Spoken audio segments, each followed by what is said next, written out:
enough of that. Sorry I couldn't be here on Sunday. As you can I sound very nasally.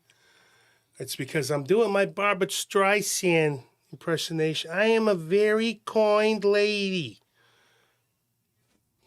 It's not actually what I'm doing. I'm actually just doing me with a cold. And so, folks, I apologize for not being here on Sunday. I wanted to be. And I hope that I didn't make too many people upset with my Facebook post, because everybody's obviously misreading that, which I don't know how. I really don't. I don't get it.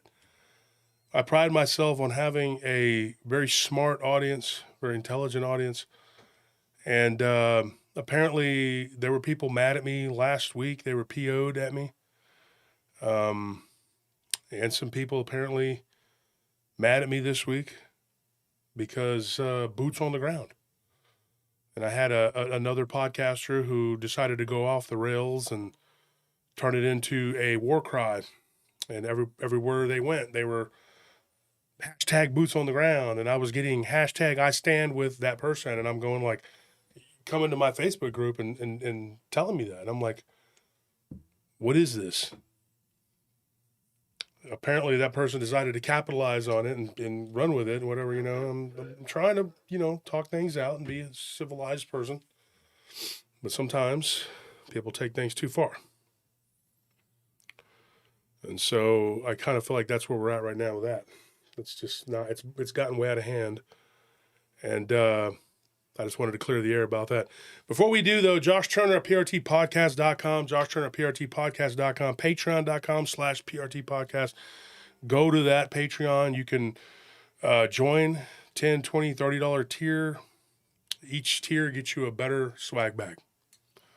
We've talked about it multiple times. Get your tickets. Anthony can put the link up there for us. Get your tickets. We're doing a little better with the ticket sales finally. But not where we were last year, but that's okay. And I did come to the conclusion, if we don't get to a certain number, and it's nothing against anyone, but this is too stressful for me. And so for my own health, my own peace of mind, I'm not going to do this again next year. And I'm telling you this right now. If we don't break even this year, which we didn't last year, I'm just not, I won't be able to afford it, first of all, but I just won't be able to do it. So, folks, this will be it. I'm about 80% sure right now at this point. This is going to be it. We're not going to do this again. Will I go to other conferences? Maybe. But will I have my own? Probably not. Not unless it's something local that I could just put on here in Austin with a few researchers, / authors, podcasters, whatever. And, we'll just do it here locally. If people want to come, they can come. If they don't have to. Probably be no different than what we're getting, we're doing up there. I mean, we swung for the fences. You don't always hit a home run. Sometimes you just look like you hurt your back because you swung too hard. And that's kind of what happened with us. If you look at it in terms of like putting our conference up against other people's conferences, we probably did pretty good. We're probably going to have, a pretty good amount of people. But for what we wanted and what we were trying to accomplish, I don't think we're anywhere near that. But VIP are selling out. At least that's a good thing. So, that's going. If you're wanting VIP tickets, I'd do it now because they're going to be gone. I'm sure we're going to sell out of those. But everybody who attends will not be disappointed. And like I said, if you're a Patreon member, you got a discount. Just hit me up at the conference. Say, hey, I'm a Patreon member, sir. Show me your little Patreon deal, and we'll get your discount to you. And if you are looking for a hotel, there's several hotels around there, but there's a lot in that area. It's not like you have to be in a hotel right there. I don't know that I will be even right there. So that's another thing too. You don't have to be in any particular hotel because like what hotel we staying at, I don't know. There's a bunch of them right there. And sorry, I'm just trying to get over this cold. It is just tough. I think I'm catching it, to be honest. Oh, you're coming down with it? Yeah. Oh, man, that sucks, man. So you're going to be, oh, no. Barry, thank you for that donation. Thank you for showing the love there. We appreciate it. Donations are not expected, but they are appreciated, especially right now. Well,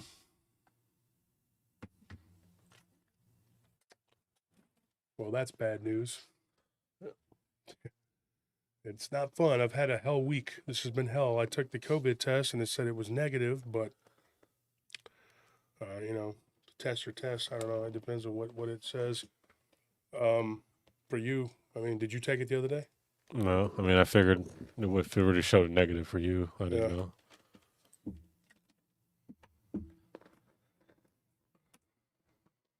What is that on your shirt? It's my cat's name, Panzer. What? Oh, wow.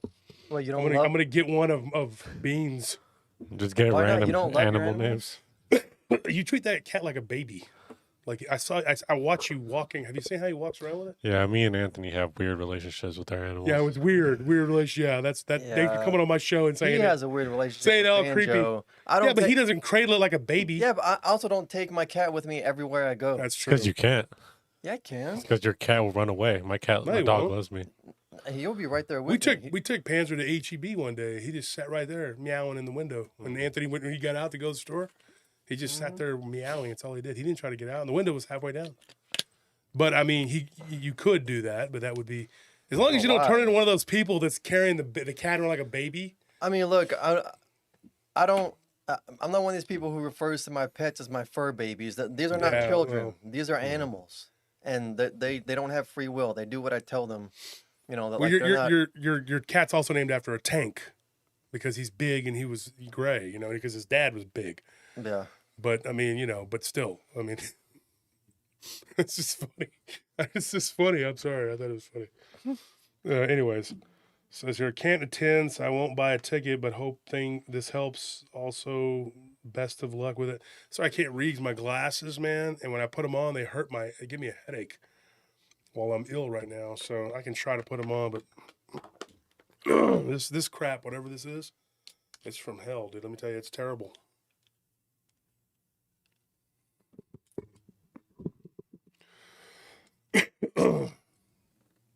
I don't know. Anthony rode up here ahead of us to get a bunch of stuff done or whatever. Had Tony sitting in the back seat. I guess that didn't even help. You know, I've been trying to sit you in the back seat away from us. I've been surrounded by all you sick folks. So I wasn't going to get away from Yeah, it. there was no way to get Yeah, away he from doesn't have a very strong constitution, so. It I was was the just a last matter of one to get time. sick repeatedly. I think that proves that my constitution. No, he's right about that. He's usually the last one to get sick of all of us. Yeah. So I wouldn't say he has a weak constitution. My mom has it's all tried to ramen poison noodles. me for Your years. mom slowly poisoned you for years, building up your constitution.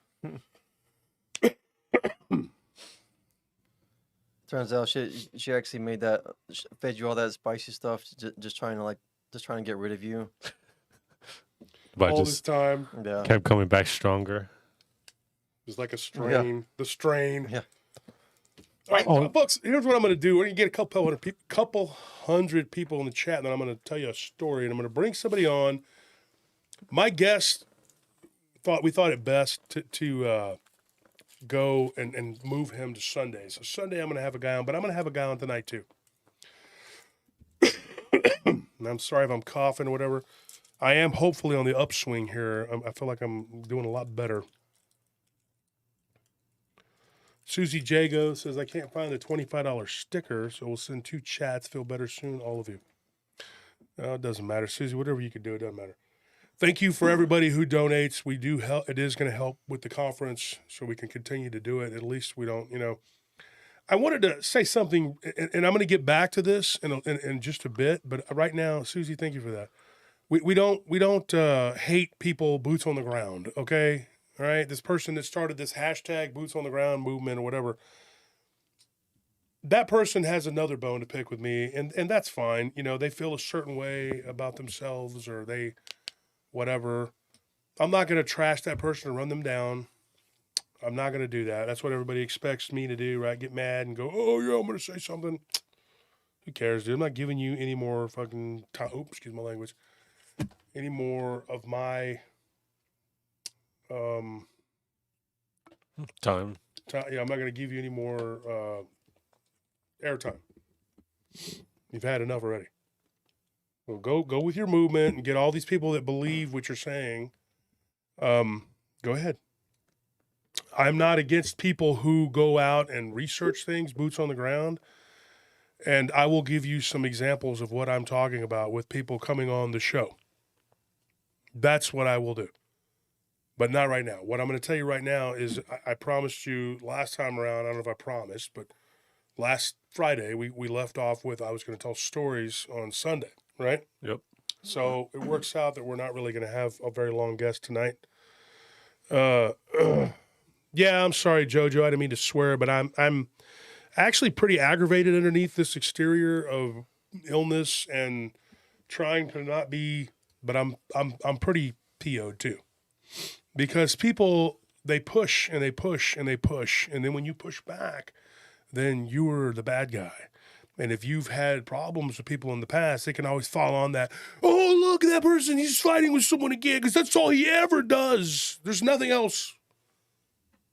There's not hours and hours of content and telling people stories or them coming on and telling their stories. No research, nothing. It's just him being angry and saying things. And that's what you're getting. I got ran down in the comment section, this people saying, oh, he's not talking enough stories and blah, blah, blah.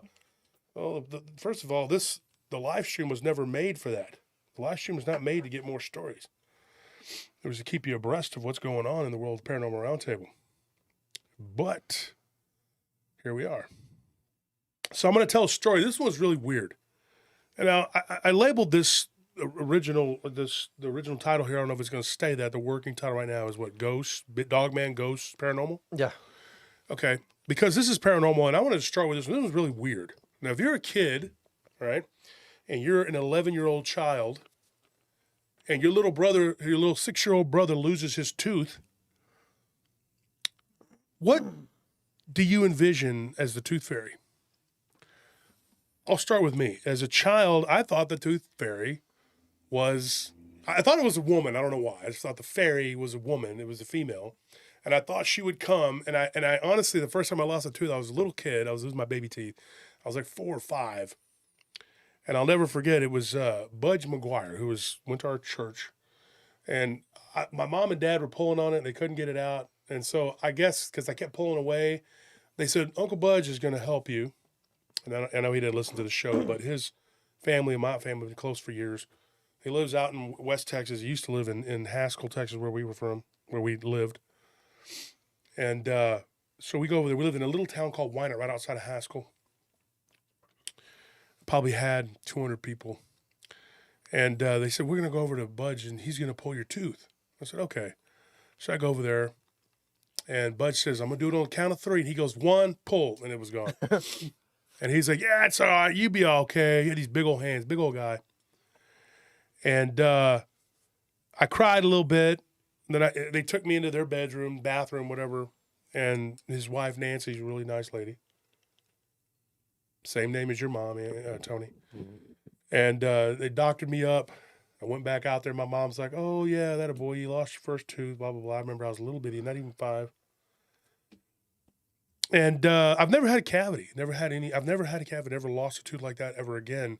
I have one that's kind of chipped and bruised from, people, punching, whatever. And but nothing else. And now this one's wore down. Just wore down. That's probably just from years of overeating and being fat. That'll do it. And Tony's like, yeah, okay, Tony, yeah. Go ahead and say something. I want to say something. Go ahead, put the camera on him because I know he's going to say something. Not that he would know. He don't eat nothing. That's what I was going to say. Let's talk about who eats what. You eat noodles, dude. Yeah. And your arms reflect that. Okay. But your bruised teeth probably has something to do with you talking too much, too. I mean, I was just going to say it's wow. Just saying that it's because of overeating is just doing yourself a disservice. I don't know. I mean, I see what you're going for, but it doesn't really stick. Well, I do talk a lot, but what's crazy is the last 2 weeks, and y'all have noticed this. I've been on a diet. Yep. You see what you should have said. Haven't lost a pound. What you should Well, have you said haven't was moved so much either. was I think, the 'cause Get you've been sick. sick. what Yeah. you should have said was as much as you talk, I'm surprised you haven't lost neck fat or face fat or something. Good because it's- God, dude! Jeez. You put the camera back on What? me. He's just You being two mean. ungrateful turds. I'm just This is what I showing get, him how to folks, for insult raising people correctly. these heathens. I bring you into my house. I give you one bowl of cereal a day. Well, no, I let you getting a watch whole me eat bowl? every day, and then this is what you get. yeah, make us work. Or, Work for free. Work yeah. for free. No, we pay you to work. You pay me to work. That's because that's how it should be. You awful heathens. The thing is, folks, is that if when I was a kid, I lost a tooth, right? And so the first time I ever had the tooth fairy, I didn't even know what that was. And so my sister comes up to me. And it was one of those moments where I remember Karen McGuire being there, and I remember them saying, "Oh, the tooth fairy is going to come visit you tonight." I did not know what that was. The first I had heard of it was earlier that night when my dad said, if you behave, the tooth fairy will put some money under your pillow. You're like 4 years old. What do I give a crap about money? I have no concept of money. When they ask you as a child, hey, Larry, thank you for that donation. I appreciate it. They asked me as a child in school, they said, how much do you think a Star Wars action figure costs? I said $12. I just, some random number out of my head, because I was like a kindergartner. And they thought it was cute. And they had, $12, Do you know what $12 does? I have no idea what it does. I'm a little child. I have no idea. I have no concept of money. I began to have one, though, because I heard my mom and dad talk about it all the time. Money was very important in our household. Mammy says, I've requested the time off and paid for Patreon, trying to find decent price. We'll purchase VIP tickets this next week. I'm planning on going to the water park, too. All right. She says, laugh out loud. Hell, PRT, paratroopers, hit the like button. Thank you. All right. Appreciate it, Mammy. We hope to see you there. Remember, don't forget to come and get your free merch or your discount for being a Patreon once you come to the conference. That's a guarantee on that. Patreon discount. Folks, here's what happened. My mind began to spin like, okay, what is this tooth fairy? What does it do? What am I going to see? What is this that's going to come into my room and do whatever it's going to do? Which really, can you take this for me? Because I need to talk to them. Just take it in there. And just tell them that I'm going to call him in about 30 minutes on the show, yeah. So my mind, the gears in my head started to turn, and by the end of this ordeal, they lived right around the corner from us. I think we walked over there. It was just like a block and a half. So we walked home. I was little, and I was holding my tooth in my hand, and my dad said, "Don't drop it. The tooth fairy's got to have your tooth, William Bedard says, get better quick, Josh. Keep up the good fight. Please smash that like button. Thank you. Thank you, William. So I go home and I go to sleep and I'm anxious, to see the tooth fairy, whatever. I wake up and there's $1. $1, which is since 1980. I was a little kid, 1979, 80, something like that. And I was like, what does this do? I don't know what $1 does. And my mom and dad, they kind of laughed and they said, well, you can buy candy with it. But you don't want it because then more teeth will fall out. And I thought, if I eat more candy, more teeth come out. But then I didn't want to have this big gap of a tooth. I didn't want this tooth, And my dad said, but, your teeth, he kind of warned me. He says, once you get your grown-up teeth that come in from your baby teeth, those, if they rot out, you're done. So that scared me. And I wasn't a big sugar eater even as a kid either. Neither you, Anthony. You never were either. No. It's just some people are, some people aren't. And so I was concerned. I was like, but to me, the tooth fairy became real that day. I thought, I lose a tooth, I get $1. And then somewhere along the line, I keep these dollars because I'm eventually going to be able to do something with them, right? My parents said, we'll keep it for you and we'll put it in a piggy bank. And eventually, we will break this piggy bank and you'll have money. I had this, and it was a little pig bank. Those kind, you probably had them as a kid too, from Mexico. Yeah, the little ceramic Yeah, the little ceramic ones. Yeah. I had a big one, and we actually kept that until I was like in 4th grade when I moved, and then we broke it. And there was a bunch of money in there. For me, anyway. It was like $40. That's a lot, when you're like a little kid. And I got some of that from the tooth fairy. Well, I didn't really know what the tooth fairy was. By the time I was like in second, third grade, somebody said something at some point, and they were like, "It's not real. It's your parents." But I was never able to stay awake and see them do this, even though I tried. I lost my last tooth. I think I was in second grade or something. One of my baby teeth came out, and that was it. And I put it under my pillow, and I waited. I remember going to bed about 9 o'clock, something like that. 10 o'clock, I was up. 11 o'clock, I was up. 12 o'clock, nothing. I saw my mom and dad come in there and kind of check on me a couple times, and I thought, oh, they're just checking on me to see if I'm okay. You know, the tooth fairy's going to come anytime. Didn't dawn on me that they were the tooth fairy, you know. So you know that as an adult that the tooth fairy's not a real woman or guy, you know. It's a figment of your childhood, you know, imagination, you know, because the parents tell you that the tooth fairy is who's giving you the money. It's like Santa Claus. But you can imagine if you were a child, and this happened to a couple of kids in Indiana. Or, I'm sorry, Illinois. What's the word? Okay. And they had a horrific encounter with what they thought could not possibly have been the tooth fairy. See, they lived in a house where there was some weird stuff that would happen periodically, but it wasn't like all the time. It was kind of like I describe it in my old house. It didn't go on every day. It wasn't like every day. It was like, oh my God, there's a man on the wing of this plane. No, it wasn't. That wasn't happening. But when it happened, it happened. And one of the things that this particular child's name was James, and I see a James Lewis there. That's funny.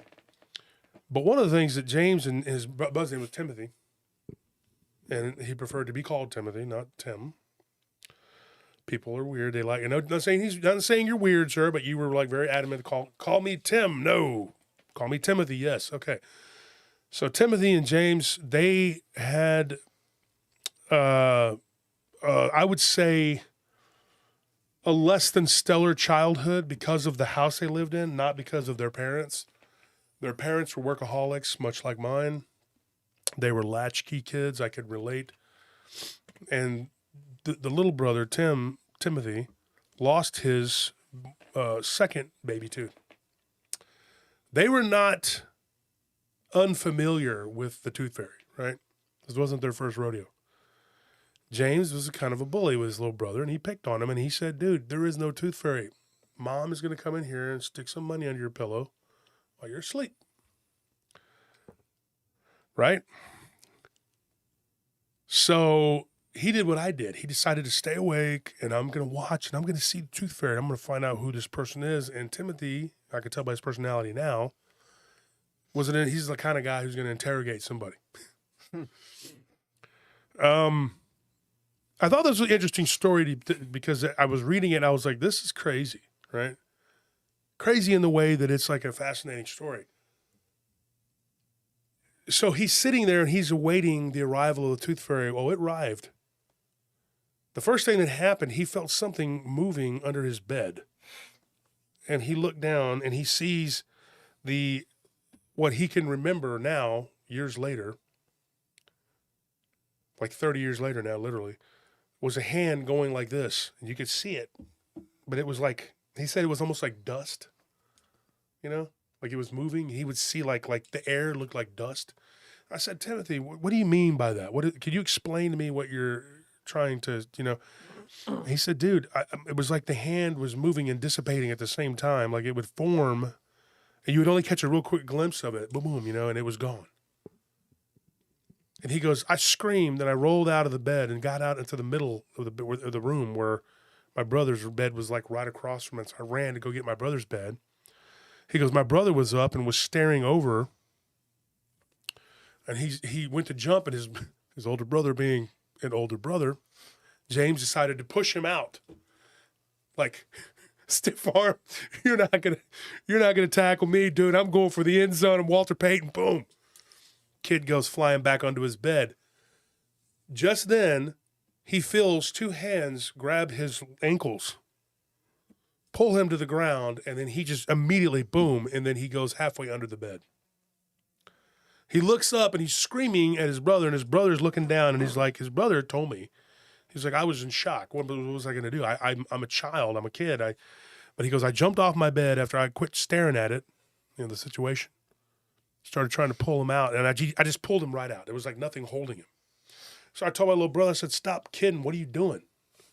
He's like, you didn't fall that hard. He goes, something grabbed my ankles, you piece of crap, whatever. He didn't say a bad word, but he said something I'm not going to say. Poo-poo-caca head. Yeah, but he said something a little worse, but it wasn't a curse word, but it was still, I'm not going Worse to than repeat it. poo-poo caca head? Yeah, it was worse than poo-poo caca head. Potty And mouth. so they started kind of arguing, and then he's like, the tooth fairy's never going to come if we keep making all this noise and blah, blah, blah. And his brother tells him, are you kidding me? There is no tooth fairy. This isn't going to happen. And if it was, Mom and Dad are probably coming down the hallway right now to spank us, right? His dad was a disciplinarian, very disciplinarian guy, military. Here he hears the noise, boom, boom, boom. Here it comes. Then they hear somebody on the other side of the door, and he's like, they jump in their respective beds. The door goes, just kind of opens a little bit, a few inches. This is the part that gives me the chills. Okay. Timothy's looking at the door into the hallway, and he's waiting for Mom, Dad, Tooth Fairy. He's hoping that the Tooth Fairy comes in, I asked him at that point, I said, did you think the Tooth Fairy was a male or a female? He said, I thought it was a woman, like a grandmotherly woman. I said, so did I. That's what I always thought. But that's where the fun stops. He's staring at this, and everything that had just happened before was kind of like out of his mind for just a second, because it's all going to be better if the Tooth Fairy comes in there. And he goes, and my thought was too, the Tooth Fairy's like magical, right? So she'll come in, and she'll scare away the monster that was grabbing me from under the bed. The thing is, this wasn't the first time that this thing tried to mess with him, grab him from under the bed. So I stopped him right there. I said, let me ask you a question. When were the other times that this happened? He said, point of fact, the last time I had lost a tooth, something very similar happened.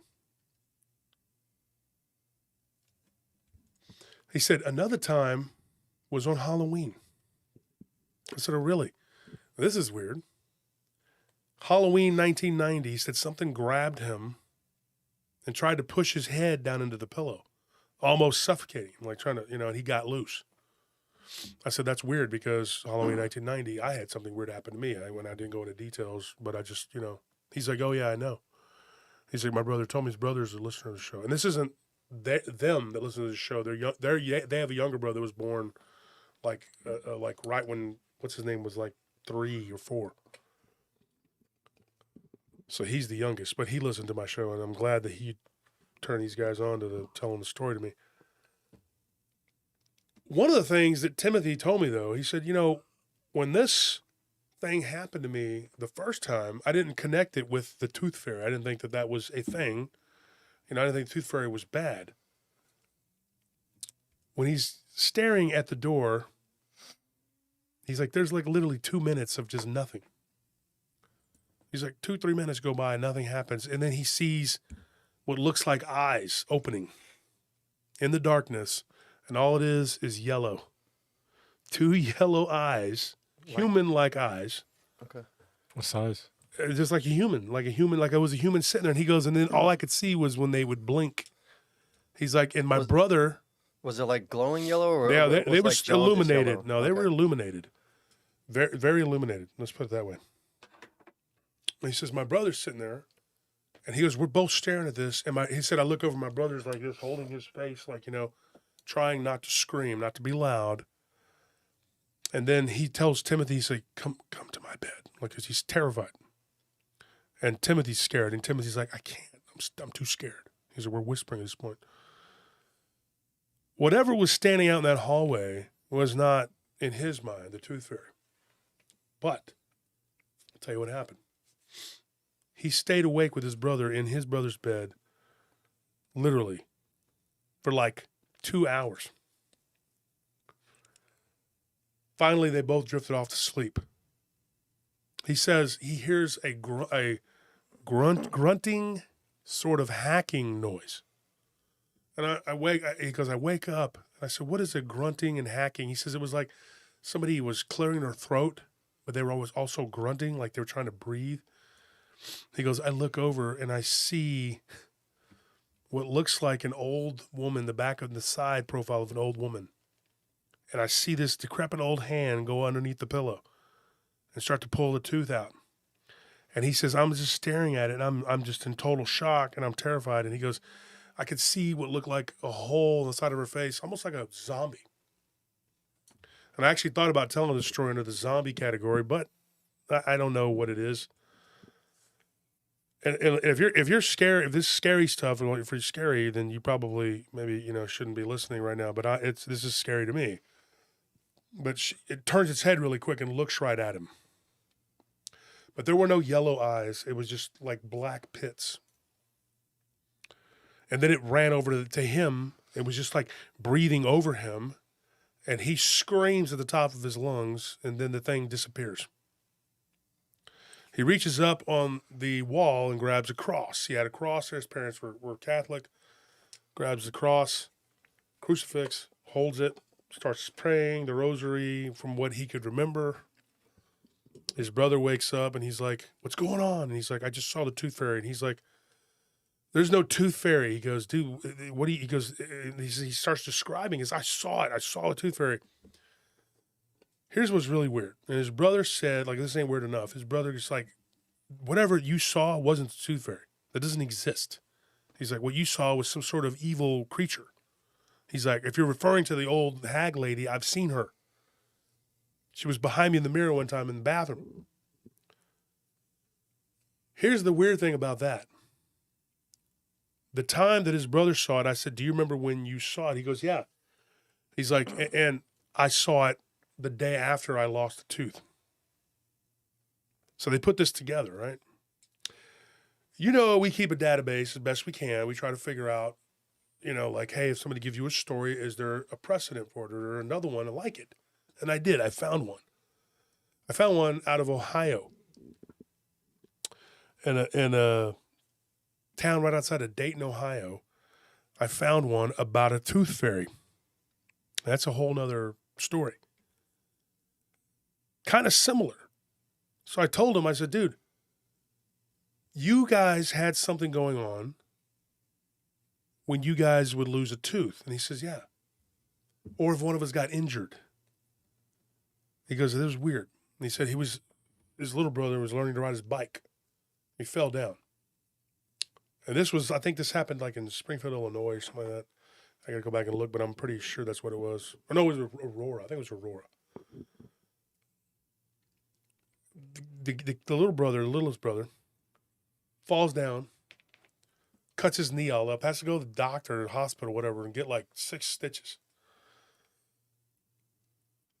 That night, something goes into his parents' room where his little brother spent the first part of his life and starts shaking the cradle that he was in. Like, not the cradle, the little child, what's it called? Baby bed, child bed, child bed, whatever. Starts shaking. Crib. Not the crib. He's bigger than that, but he's little. He fell off a bike. They were trying to teach him. He's too small. He couldn't even ride. He had to use training wheels just to ride. He was getting on a training wheel bike. He was that young, like maybe 4. Okay. And he's had a little child bed or whatever. And so they started shaking the child's bed, the little children's bed. It was so small, it came up off the ground even. Boom, boom. His brother, the little one, he vaguely remembers seeing a woman, but it's kind of like when I was telling the story about when I was a kid and I thought I saw a shadow in the window, but I didn't know for sure. Or maybe people telling me that they saw it made me think that I saw it too. So I wasn't real able to ascertain whether or not he actually saw what they saw. So he thinks he did, but he's not sure. But there again, this paranormal activity always seems to center around somebody being hurt, like blood. Something happens. his mother was messing with a light one time, and she cut her hand when it fell and broke. She went to pick up the piece, to change the ball light, whatever, light fixture. Cut her hand. Mom sees this weird hag-looking thing standing there looking at her. It always happened around some sort of like energy thing that I believe that it had something to do. And maybe I'm getting ahead of myself, but I believe it had something to do with them if they were hurt or wounded, right? So I gotta look this real quick. I've never been a fan of the Tooth Fairy because it doesn't translate correctly in Vietnamese. So when I grew up, I always thought it was a literal fairy made of teeth. Oh wow, That that's is- gross. That is really terrifying. weird. That is terrifying as heck. There was like a little there's a show called Channel Zero, and like the first season of it, like the monster was like this 4 or 5 foot tall being, and it's just like made of children's teeth. Yeah, that's exactly Disgusting. what I would think of. Yes, Larry reminded me to put a plug for Fisher and Sons Roofing. And yes, Larry has a roofing business. They are very good at what they do. Several people who've used Larry's business can vouch for him. And if not, I wouldn't be willing to promote him. But yeah, there's your plug, Larry. And also, I want to give a shout out to Jenna, the girl that helped us over at the Bush's Chicken. I promise you, I'm going to give you a tip. They don't let them have tips unless you use cash. Yeah. So I think that's ridiculous. And so Bush's has great service too. Yeah, and they're very good kids, over there. They're always real nice. And I don't actually get to eat the food. Okay, I've been on a diet the last 2 weeks. I don't eat fried chicken anyway. It's a very unhealthy thing to eat. I don't eat it. It's too much salt. I can't eat a lot of sodium. But that's a plug I got to do, and I'll get right back to the story in just a second. So what ended up happening with this Tooth Fairy, I kind of broke it down for him, and I said, it sounds like you guys, you were seeing something that was in that house that would appear whenever there was somebody wounded. Dad got his arm cut at work. Guess what? He sees this Tooth Fairy.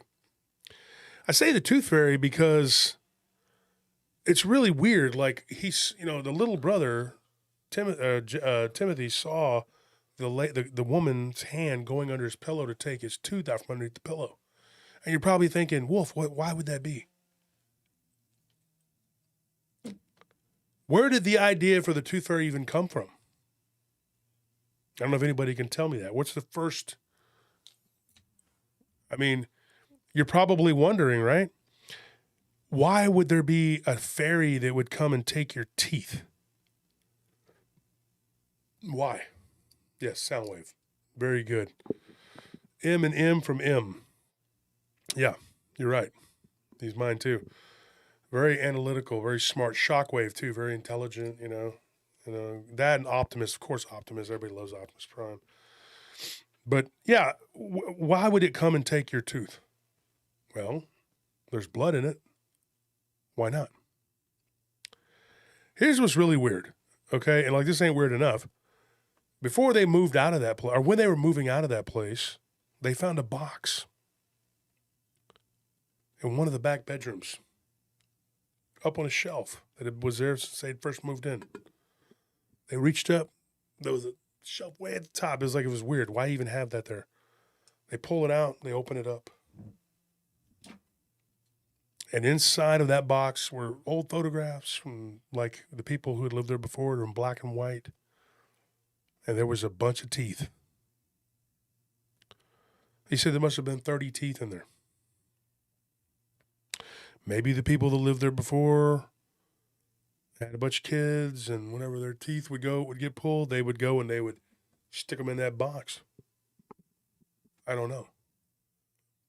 But it is something to chew on, No pun intended. I just thought that was a very creepy story, and I thought, man, oh man. Shade Viking, DNA sample, Tooth Fairy's an alien, and now there's 5 million clones of every kid. Yeah, I don't know. And I'm sure after this, I'll probably get a bunch of people telling me tooth fairy stories. They'll probably have some. I mean, there's more to that story. I mean, you know, there's not a whole. There was just a couple other incidents that they went through. One time, the one kid thought his sister. He had two sisters too. They slept across the hall. Thought that their room was on fire. It was really weird. But he went in there and the room wasn't on fire. He goes, dude, he was even scared to grab the door because he thought it was going to be hot. He was like in his teens at that point. His little sister's room. And he goes in there to grab the doorknob and he was like, he put his hand on his shirt and then he realized it wasn't even hot. Then he opened it and one of them had left their curling iron on. Like it was sitting there like melting into the whatever on the desk, whatever. And he said it looked like it was about to burn something up. Yeah. So maybe something warned him with that. I don't know. Maybe he has a second sight. I have no clue.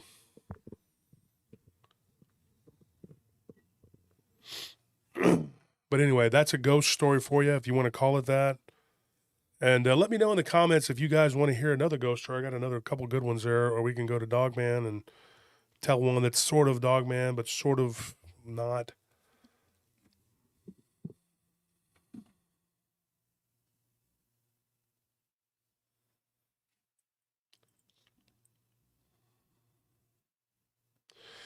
So I'm going to make a phone call, folks, and I'm going to clear the air on a couple issues we have here.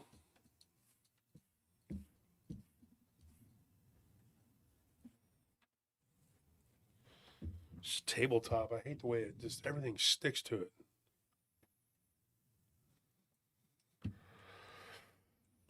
it. Tooth Fairy's box story is so creepy. That would be a really cool movie. Yeah, but they change it around until it was unrecognizable. And that's the problem with that. So let's get on this. Let's make this call. Not to mention there'd probably be like 17 jump scares. Yeah. There'd be the mom, go to bed. And they'd be like, oh, it's just me. I'm coming home from work, kids. What have you been doing all day? Oh, sorry, Dad. You turn the other way. It's a cat. Turn the other way. You're like, jeez, this movie's got more jump scares than anything I've ever seen in my life. Yeah, that's what they do to you. They change it until it's unrecognizable. That's why I don't want to sell my show. That's why I don't want to make a show on television that's just going to pitch it to a network because they're going to take it and chop it all to pieces. Got to do it ourselves.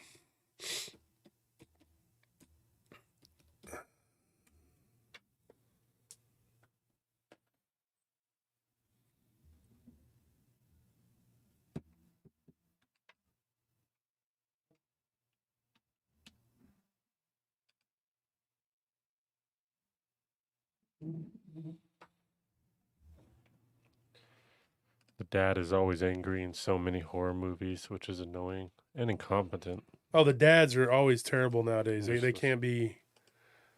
Most of my friends had cool dads, man. My dad was just, he could be cool, but he was usually just angry all the time because he really was angry all the time. But I mean, nowadays they always make it out like, "Are you all right, dude? What the heck are you doing?" It's all over the place. You're just like flipping around. Yeah, let me get this going here, folks. I'm trying to get this. Wasn't ready to go here.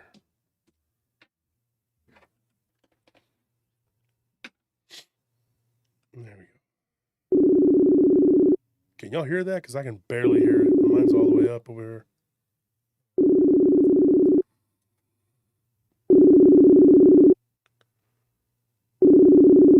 We got any tissues? Probably down.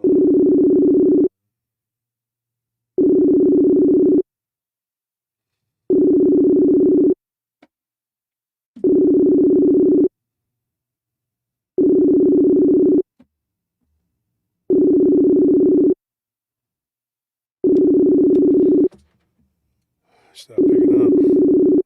That's all you knew. Didn't you just talk to him? Yeah.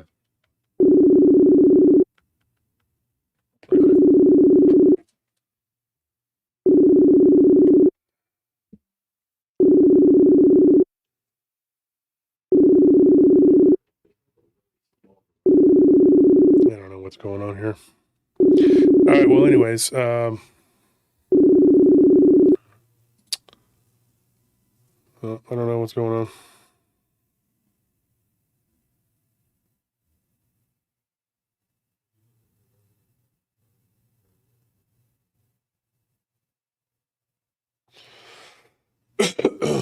Oh, man. Try it again. We're going to try it again, folks. See what we can do.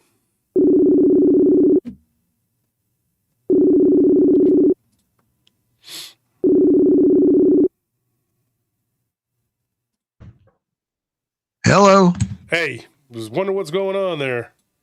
Yeah, I could hear it ringing in the background. Something's going on. So, All right. So we're better now. You just killed the sound in my earbuds. I can't hear anything.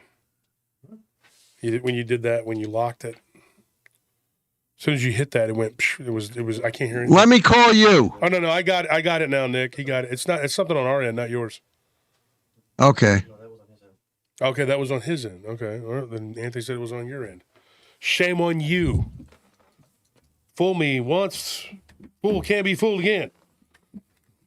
It's the place where wings take dream. That's where wings take dream. Corn Pop was a bad dude. Many other president, whatever. So, Nick, you want to say hello? Hiya, Josh. I'm doing good. I hope you are too. Yeah, of course, always. So, me and you, Nick, we had a conversation yesterday. And, Yeah. And we wanted to clear the air. I wanted to clear the air, and I wanted to make sure that everybody understood me because I made a comment about 2-3 weeks ago about boots on the ground researchers, and a bunch of people took it the wrong way, and didn't. And so I tried to clear it up by going on Facebook and saying, look, this is what I mean. Mm-hmm. And people aren't getting it. Not everyone is understanding what I'm saying. Now, I refer to you because you are a person who has an experience, but you don't have a body of work as a book or like you didn't until recently. Now you have a show. You're with Jeremiah, right? Yeah, we have 2 different shows that we do. And, we've been doing it for over a year now. You know, and as you know, I run the International Dogman Project all over the country and parts of the world. But, you know, I got a bunch of my members, 200 of them, sent me Facebook messages. Oh, Josh said this about boots on the ground people. Well, first of all, I consider myself a field investigator. Okay, people like to call it boots on the ground. But, you know, to be a field investigator, you have to know what you're doing, and you really should do it right. I mean, there's a lot of things out there that want to kill you in the forest, and I don't mean just cryptids. I mean, black bear, coyotes, spiders, Lyme ticks. disease. Yeah, ticks, Lyme disease from ticks, snakes, and the like. I mean, when I go out there with my team, we do it the right way. And I'm not saying ours is the only way, but we do it the correct way. We have food, we have water, you know, enough for at least 3 days. We have communications. We do carry weapons. We do carry bear spray, you know, to protect ourselves. Our clothing is appropriate for the environment that we're going to go in. A lot of people I talk to and that contact me tell me, yeah, I want to go out there. I want to find Dogman and Bigfoot. And, you know, my first thing is, what's your plan if you do find it? Yeah. If you do find one, you know, what's your plan if a brown bear finds you? I mean, I'd like people to go to a zoo and see what a brown bear looks like. 8 feet tall, you know, some of them 1,200, 1,500 pounds. It's a killing machine. It's an apex predator out there. People don't understand. You know, you want to call yourself boots on the ground, but are you really a boots on the ground person? Or is this in your own mind that you're a boots on the ground person? That was my point, Nick. Yeah. Or are you a keyboard warrior who thinks you're a boots on the ground person? Because a lot of these people just do research and read stuff and watch these YouTube movies. And, I'm sorry, it's not realistic. How far into the woods are you going to go? I'm asking you people, how far? With my team, we've went as far as 26 miles into the woods, into the wooded areas. Okay. And we had to stay out there overnight and then we came back in. But people knew where we were going. We knew what we were doing. We had compasses with us. We had GPS units. We had food. We had everything. We also put out 2 guards. Every 4 hours we would switch it. We would switch out. We would have 2 people up on guard duty. And I travel in a pack of 7. People just don't understand, Josh. They think, oh, I saw something.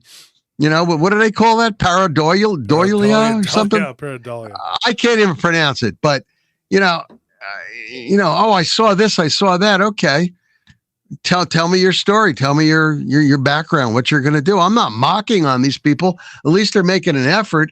But please go out there and do it properly. I knew a guy in Canada that I don't speak to anymore because he stopped messaging me, actually. I hope he's okay. He used to go out with the flashlight on his cell phone, a bottle of water, and a Snickers bar. And, he used to go into all these places in Canada that were abandoned. And I begged him to let people know where he was going, to take a couple of real flashlights with him, to take some pepper spray with him in the least, or take people with him. Don't go by himself. I mean, I haven't heard from him in over a year now. People don't understand. I mean, you want to call yourself something? Are you a legend in your own mind, or are you for real? Now, people out there like myself, I'm going to throw D.A. Robertson in the mix too, because he does go out with others when he does research for his books. At least he has 3 other people with him, and he'll go places, and it's at nighttime. The guy's pretty damn brave, I'll tell you.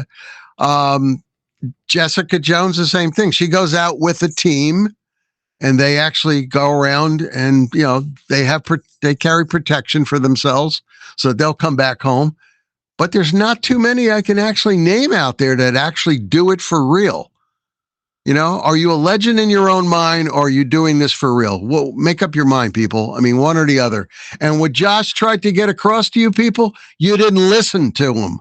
You did not listen to him 3 weeks ago when he made a comment about boots on the ground people. Now, I did not get, and I hope this is okay to say, I did not get butthurt when people contacted me saying, oh, Josh said this, Josh said that. Listen, I know who I am. I know what I do. I know what my background is. And that even before cryptozoology, I know what my background is. I know how to handle myself out there. But that's me. Now, you people, when you go out there, do you carry first aid kits? Do you think about the fact that there are ticks out there? Do you think that Lyme disease can't hurt you? I mean, you'll be put on your back for 6 months and you'll be taking antibiotics if you get, bit by a tick with Lyme disease. So, you got to think about a lot of things when you go out there. But what Josh tried to explain to you people is the difference between a real field researcher and people that think they're field researchers. See, so I don't know, Josh, if I cleared that up any, but no, you did absolutely. And I had a talk with my esteemed colleague Martin about this, and Ken, and we all, we've all discussed this. And I actually, it's unfortunate that me and an individual had a falling out over it, but this one in particular person decided that they wanted to start a movement, and I'm like, hashtag boots on the ground everywhere they went. And I'm like, look, I get it. You're boots on the ground. I wasn't attacking that individual, okay? And I wasn't attacking you. And there are people who don't have bodies of work. I get that. But there are people who tell me they want to be on my show. And I will tell them, and this is what I put on my Facebook. And I'm going to read it so everybody can understand. And I'm going to get to the point here, just 1 second, to add to what you said, Nick. That was very good, what you said. This is what I put on my Facebook, which apparently started a big firestorm earlier, and it was just 1 day ago. And I said, let's get something straight. We are not against actual real field researchers. I'm referring to me and the guys here at the table, along with my wife. And I guess we could throw Zane, Scorp, D, everybody in there with that. And I said, if you want to be on the show, you need to have a real body of work supported by a book, a show/podcast, or have had experiences.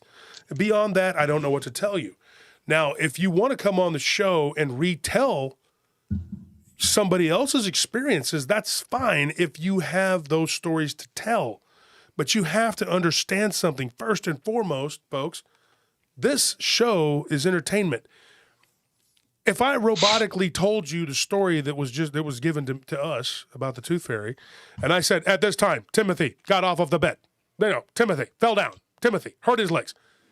Does that sound like something you're going to want to listen to for 30 minutes? Heck no, dude. And if it's not something that's going to grab you and be, no pun intended, but intriguing, grab because something grabbed the kid, when he was young.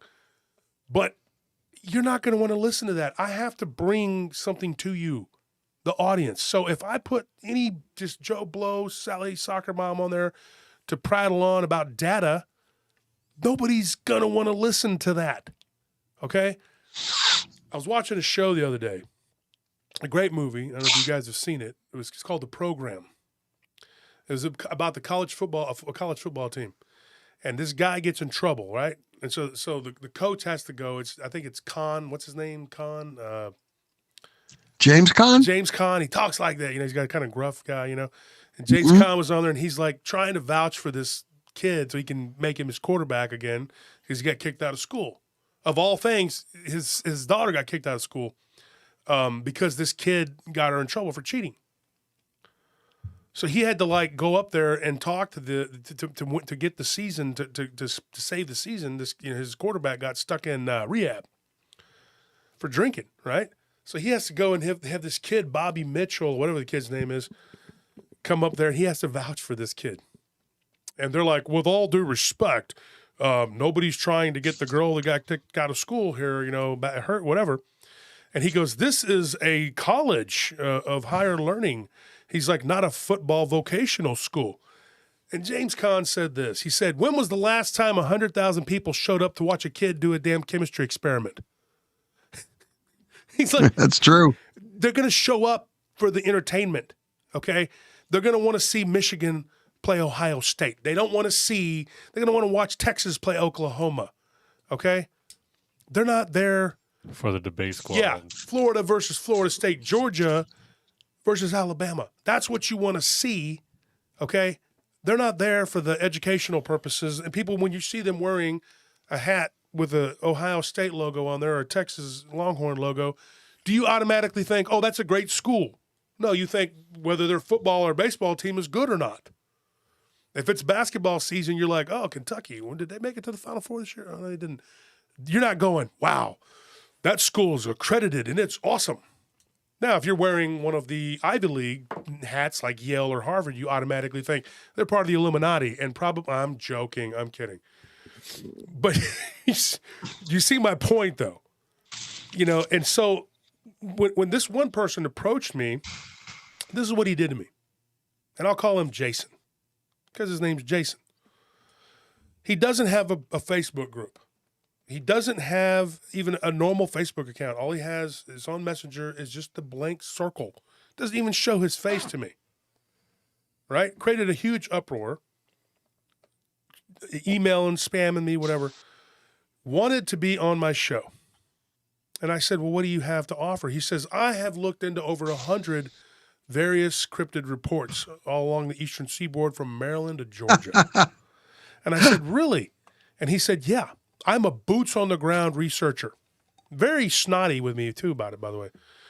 And I said, you're a boots-on-the-ground researcher. Well, golly gee, what does that entail to you?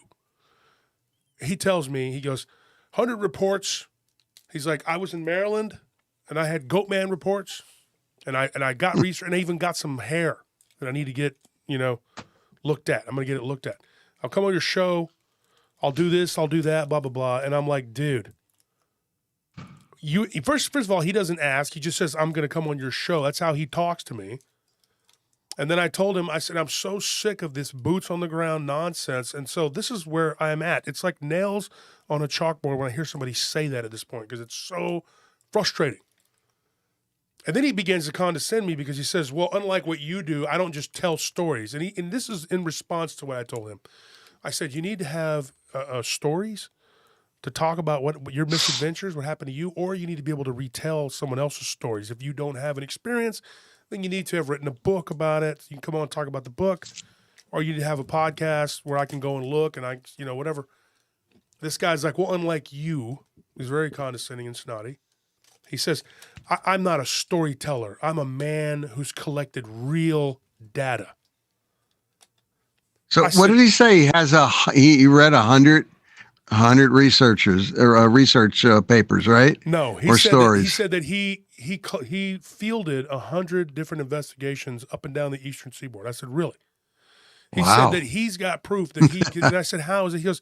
He goes, well, sir, he goes, I know you like to poo-poo people who are into this, whatever. I got Lyme disease in Georgia.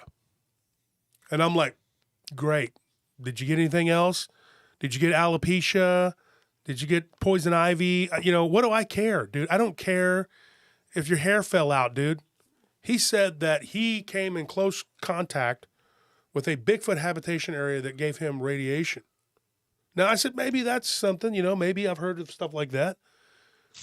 But then I told this guy, I said, what are you playing at here, dude? Because you say you want to come on my show. And he says, if you don't let me on your show, then that proves to me, and I'm going to tell everybody I know. And he goes, and I know a lot of powerful people in this world, in this community. He's what he says. He says, I go to conferences. I talk to a lot of smart, I'm low key, but I'm somebody, this and that. He's basically telling me he's somebody, right? Mm. And I don't really care. I said, well, do whatever makes your choo-choo run, dude. If you feel like you need to go and talk me down, run me down, whatever you got to do what you got to do. I was like, but the thing is, you're not going to be on my show. Ever. Period. Under that Josh, name. he sounds like somebody wants his 5 minutes of fame, just like a fellow couple years back who was on your show that I debated a couple of times. Well, wanted to get his 5 minutes of fame and also $20,000 from what I understand. This fellow who I don't know. It sounds like he just wants to get on the show. You know, I mean, I'm contacted every week to be on 2 or 3 shows, been on national shows, been on shows that have like a million people or 5 million people audiences. I can't tell you how many I've been on. I mean, you can look on YouTube. The research I've done in cryptozoology since, way back in the year 2000 and forward. I've read hundreds and hundreds and hundreds of reports. I've went on hundreds of field investigations out there. It's a matter of doing it the right way. And when you find something, you find something. If you don't, you don't. And most of the time you're not. Cryptozoology is not something that you're going to go out there and you're going to find something the first time you're out there in the field.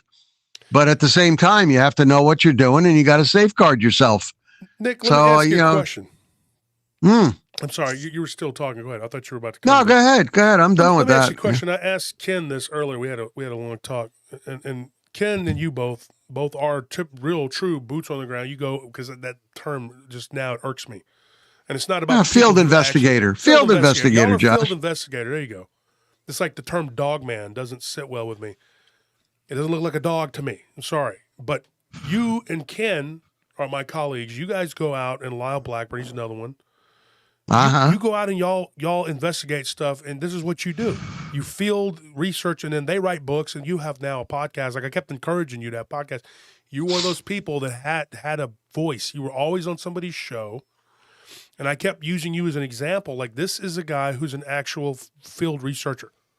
This is a guy who actually does boots on the ground and goes around and does it, and then reports back findings. Me and you have spent hours on the phone together talking about these findings, and in person at the conference, we talked about it. Mm-hmm. What's crazy, though, is that some of these people, they think that they're supposed to just be on because they went out in their backyard and there's a creek back there and they walked around it, you know, and kicked the crawdad out of it or something. And then they're like, I'm a boots on the ground researcher.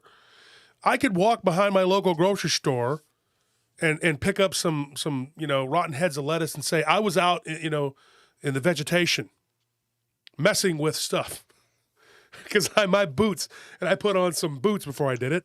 So therefore I am a boots on the ground person. That doesn't make you anything but a person who played with the vegetation. That doesn't make you anything more than that. And one of the things I want to stress when I talked to Ken, I said, what is your definition of this? And he's like, well, what he does is he goes out after he gets usually multiple reports in an area. He goes to that area. It draws him to that area, like a lot of researchers. Sometimes based on one report, but a lot of times not one report's not enough to just make you want to run out there and go whatever. That's right. And actually, unbeknownst to a lot of people, and my team right here can tell you, the last, how long has Nelly been with us? 6 years? Yeah. The last 4 years, I'd say since 2018, how long is that with us? 5 years? Mm-hmm. The last 5 years, we've gone out, boots on the ground ourselves about what? At least 2 or 3 dozen times. Oh, I definitely know that you and Nelly have gone and just driven around, especially since you're doing your checks anyway on the guards. Mm-hmm. You're just like, well, we'll go check out a creepy area. I know it's never your idea. I know it's Nelly's. No. In the last 2 or 3 years, it has been more she pushed me in the beginning. Mm-hmm. Because after what I saw, I had no desire to run out there and do. But I'll tell you, Nick, Nelly really pushed me to go out and look for stuff and go out, you know, and I've checked out a lot of areas, you know, and not just drove over there and looked and said, well, there it is. You know, no, we got out, we walked around, you know, we did what we could, took pictures, you know. But what's really messed up is like I said before, like Ken went out and he researched these areas where there were Bigfoot reports. You've done the same thing with all these different Bigfoot, Dogman, whatever. The chances, though, are very slim. Once something is seen several times, you may, if you get there quick enough, you'll have a chance. But your area, like, if you went back to where you saw your Dogman, and see, you have an experience too. That's another thing you have. Or if you go to the area where I saw my Dogman, there's nothing there. I thought about it the other day. Anthony, your dad lives across the street, literally, from where I had my Dogman encounter. Yeah, you can see that. You can see that ditch from his front porch. From his window. Yeah. Every day of his life, he walks outside to go to work. He sees that spot right there where me and my friend Daniel saw a werewolf-looking creature, an upright canid. Now, that being said, I asked your dad 2 Christmases ago. I said, "Have you ever seen anything out here or felt anything?" No. You know why? Because it's not there. It's gone. It was there in 1990, and now it is not there. Okay? It is, I don't know that it's unalive now, but it obviously is not there. And so you got to remember, though, Josh, due to changes in the environment, you know, like sometimes storms will damage places. Sometimes people will buy land up and they'll start putting townhouses and houses up. Due to changes in environment, the cryptids are going to move on. Mm-hmm. You know, it's just plain and simple. Now, my case, up where I had my encounter, now there's a difference between a sighting and an encounter. I had an encounter in that area. I actually found the person, a former Lenape. He's a Lenape Indian, and he was with the tribe until they moved on. He still lives up in that area, and he told me that there is a burial ground there, and Dogman has been known to protect Native American burial grounds. Yep. So, you know, people have to understand. I mean, like what you were saying before, I get, you know, what Ken gets. I get anywhere from 25 to close to 50 reports a week, not a month, a week, that come to me. And I try to track them all down. And if I get more than, you know, 1 or 2 reports in an area, I'm going to start interviewing people. You know, and like I went to North Carolina twice this year already, once in January and once in the beginning of March, because I got well over 7 reports. And one of those times, as I explained to you, the one in January, it was an unusually large black bear with an unusually large snout that was just in the area. It's a lake park type area. And this thing actually looked like a Dogman because we actually found it, or it found us, actually. I'm sorry. It found us. We weren't that good. The second time we went out was to a different area in North Carolina. But what I'm trying to get at, Josh, is that people call me, they contact me, and we have to check into everything that they, tell us about, and I will interview them. So, I mean, I don't know where these people get off saying, I'm Mr. Big Boots on the ground because, I've investigated all this stuff. Well, why? Why did you go there in the first place? Are you just going there willy-nilly? What are you looking to find? First of all, have you had any reports at all? What to go after? It's just amazing. I mean, like the report we had in upstate New York, it turned out to be a Sasquatch. I had to give it over to Jeremiah Fountain and his group because they're Sasquatch researchers. I mean, the lady actually had pictures of the eye shine 15 feet off the ground. There was evidence, stuff torn out of the ground right next to her house. So, I mean, here's all evidence over there, and that's why we went to the area. I don't know. People just need to be careful, number one, when they go out, and just really watch what they're doing. Get their stuff together before they do things. I think the issue is that also people are just they aren't as humble as they should be, Feel like every aspect of this research is important, but once again, you have too many people feeling like their aspect is the most important part of it. And that I 100% agree with you. Like I agree with you on like other people who are doing just as important work. They're just not doing it the same way you are. And my thing was like, you have to have some kind of result for all of your hard work, or else all your hard work is worthless. And like that. Hey, exactly. I found footprints, Dogman footprints. I found Sasquatch footprints. I found Dogman paw marks on trees. One couple that called said that a Dogman slashed their car, and sure enough, we got pictures of that, and it was for real. They had slash marks. Mm-hmm. It wasn't a bear claw because the claw marks were really wide apart. And it was either a brown bear, which is not in that area at all, and they specifically, stated that it was a canine looking creature that slashed their car. So I mean, this is stuff you got to find out there. And that's the reason why we go out there. We go out there to find evidence. If we can find hair samples, blood samples, even saliva samples. A friend of mine named John, who lives in Texas, he has a ranch with his wife, and in the barn next to them, he had saliva in the barn that he was at, and they also had claw marks.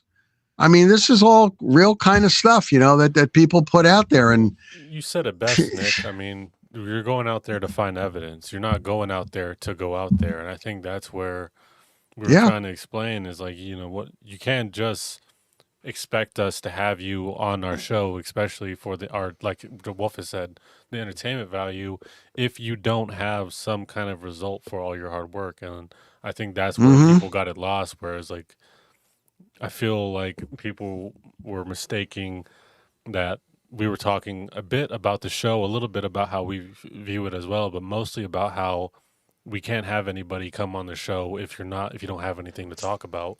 And that it felt like these boots on the ground researchers felt that being boots on the ground was enough to be on the show. And we're saying like, it's not. You gotta that's their else. creds. Yeah, that's their creds. Yeah. Okay.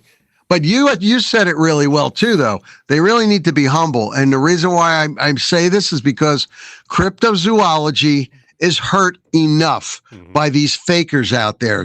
There's fakers out there on YouTube that put out stories that are just totally incredible and far off.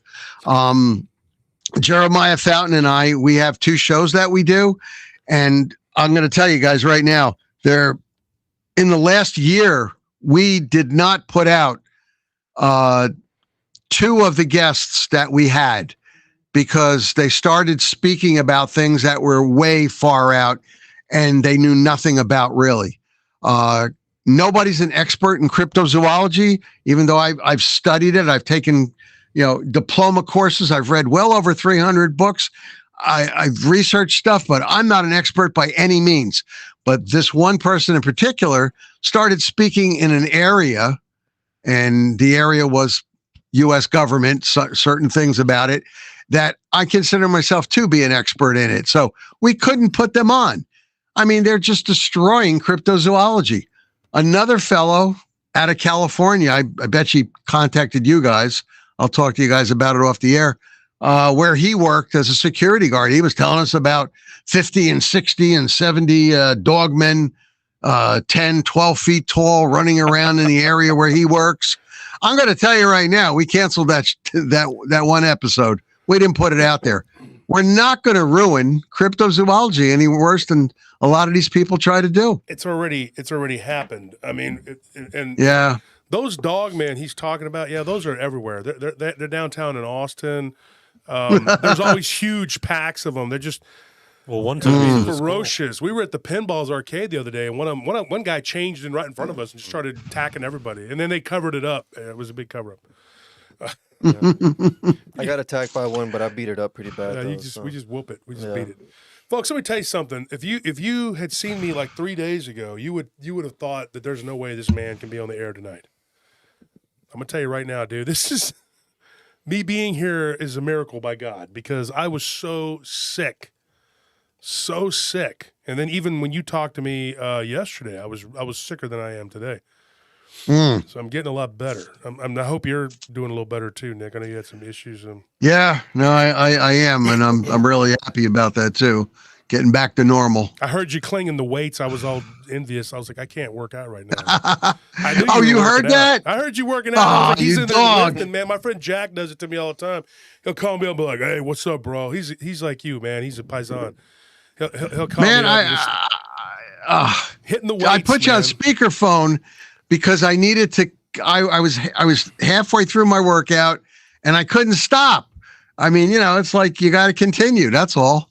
Yeah, I didn't know you heard that. I'm sorry. No, dude, it didn't bother me. It just made me envious because when I told my wife, I said, I can't wait till I get well so I can work out again. Because I had just, I gained like 10, 15 pounds from being sick for like a week and a half of not moving. I just was so sick. I could barely breathe. And like I said, it's not COVID, but whatever it is, it's really nasty. And it got everybody in the house sick. And like Anthony can explain it. What you said, you try to move and it's like. Oh yeah, I said like I tried to move and it felt like I was like a severely overweight, out of shape person because like it taxes your body and it makes everything like, more difficult to do. I'm overweight, but I'm not an out of shape person. Yeah, but I don't get weighted going upstairs. I mean, yeah, but like I was getting with this, I do. Yeah, going up and down stairs. Like it feels like COVID, but it's not. I just took 10 steps, man. What the, Yeah. That's what it feels like. I tell you, I lost 11 pounds not because I was sick or anything, but because of doing rucks twice a day, and for work and all that, and it really does, and it may make you lose a lot of weight. And I'm trying to gain it back now, but you caught me. I was working out. Yeah, I could hear it, and I was like, you said you were feeling a little better. I was like, yeah, obviously you're in there hitting the weights. I'm not well enough to work out yet. Barton you can't let it beat you. Phil Stern, or a mutual friend of ours, says Barton is the Daryl Dixon of Inhumanoids. Yeah, I saw that. I thought it was a Nick would be what's his name? The cop. What's his name? Shane. No, Rick. He'd be Rick. Oh, yeah. Nick would be like Rick, and then he would be Daryl. Yeah. Bart would be Daryl, and Tony would be the what's that guy's name? He was one of my favorite characters. Man, they killed him off. The Asian little dude. kid. Glenn. I liked Glenn, dude. When they got rid of him and the other guy. Oh yeah, me too. I was mad. I quit watching. Yeah. I was like, screw this Negan stuff. Whatever. I was done. Yeah, I couldn't stomach it anymore. Whenever they had the guy with the tiger. The tiger, like what? Like everybody's starving, but you can afford to feed a tiger that eats like hundreds of pounds of meat a day. See, that's what happens when you deal with fiction. And me and you've talked about this, Nick. People go into the la world of fiction, and they think that's what life is. That's not life. That's not real. Glenn and Abraham, that's somebody said right there. See, you, Nick, are somebody that I respect, and you get it. You understand. And when we had this conversation, but some people out there just choose to run with things, and I wasn't even talking about them. I wasn't talking about you. I wasn't talking about true boots on the ground researchers who actually go out and find and do things and catalog and whatever. And as long as you do that and you're able to come on the show and retell not just the data, okay, folks, we need to hear the story of the person who gave it to you, why you went out there. That's what people want to know. They want to know why. And if you can't tell them why, well, I guess that's it. You know? So, Nick, I know you got to run. You got things to do tonight. I know you got to go out on a hot date and all that other stuff you got going on. Oh, yeah, I wish. I got to go to work. That's why he's working out. But, yeah, he's working out. So we'll see you, man. I know you got to run, dude, and stay safe out there in those mean streets, all right? All right. Good talking with you guys. Good talking with you, man. All right. Take care now. Good night, everybody. All right, good night. Good night. Later, Nick. So, Nick, that's Nick Valenti, folks, and he's a good friend of ours. And I say ours because everybody here at the round table, we're family. You know, Barton is one of my best friends in this field, and Ken, Lyle, David, you know, Weatherly, and Nick Redfern, Nick Valenti, all very good friends of mine. All going to be at the conference. Somebody just mentioned earlier, so I guess, you know, people are going to be asking about this. There are some changes being made to the lineup, and it's nothing severe, serious, whatever. I will say this, okay? Certain people got really upset about the boots on the ground thing. It was never my intention. It was never our intention. It was never to ostracize or alienate anyone. Oh. That was rough. You let it sit for too long? I did. Yeah. But it's also not a sweet one. It doesn't have sugar. It's for my illness. It's got like what is that?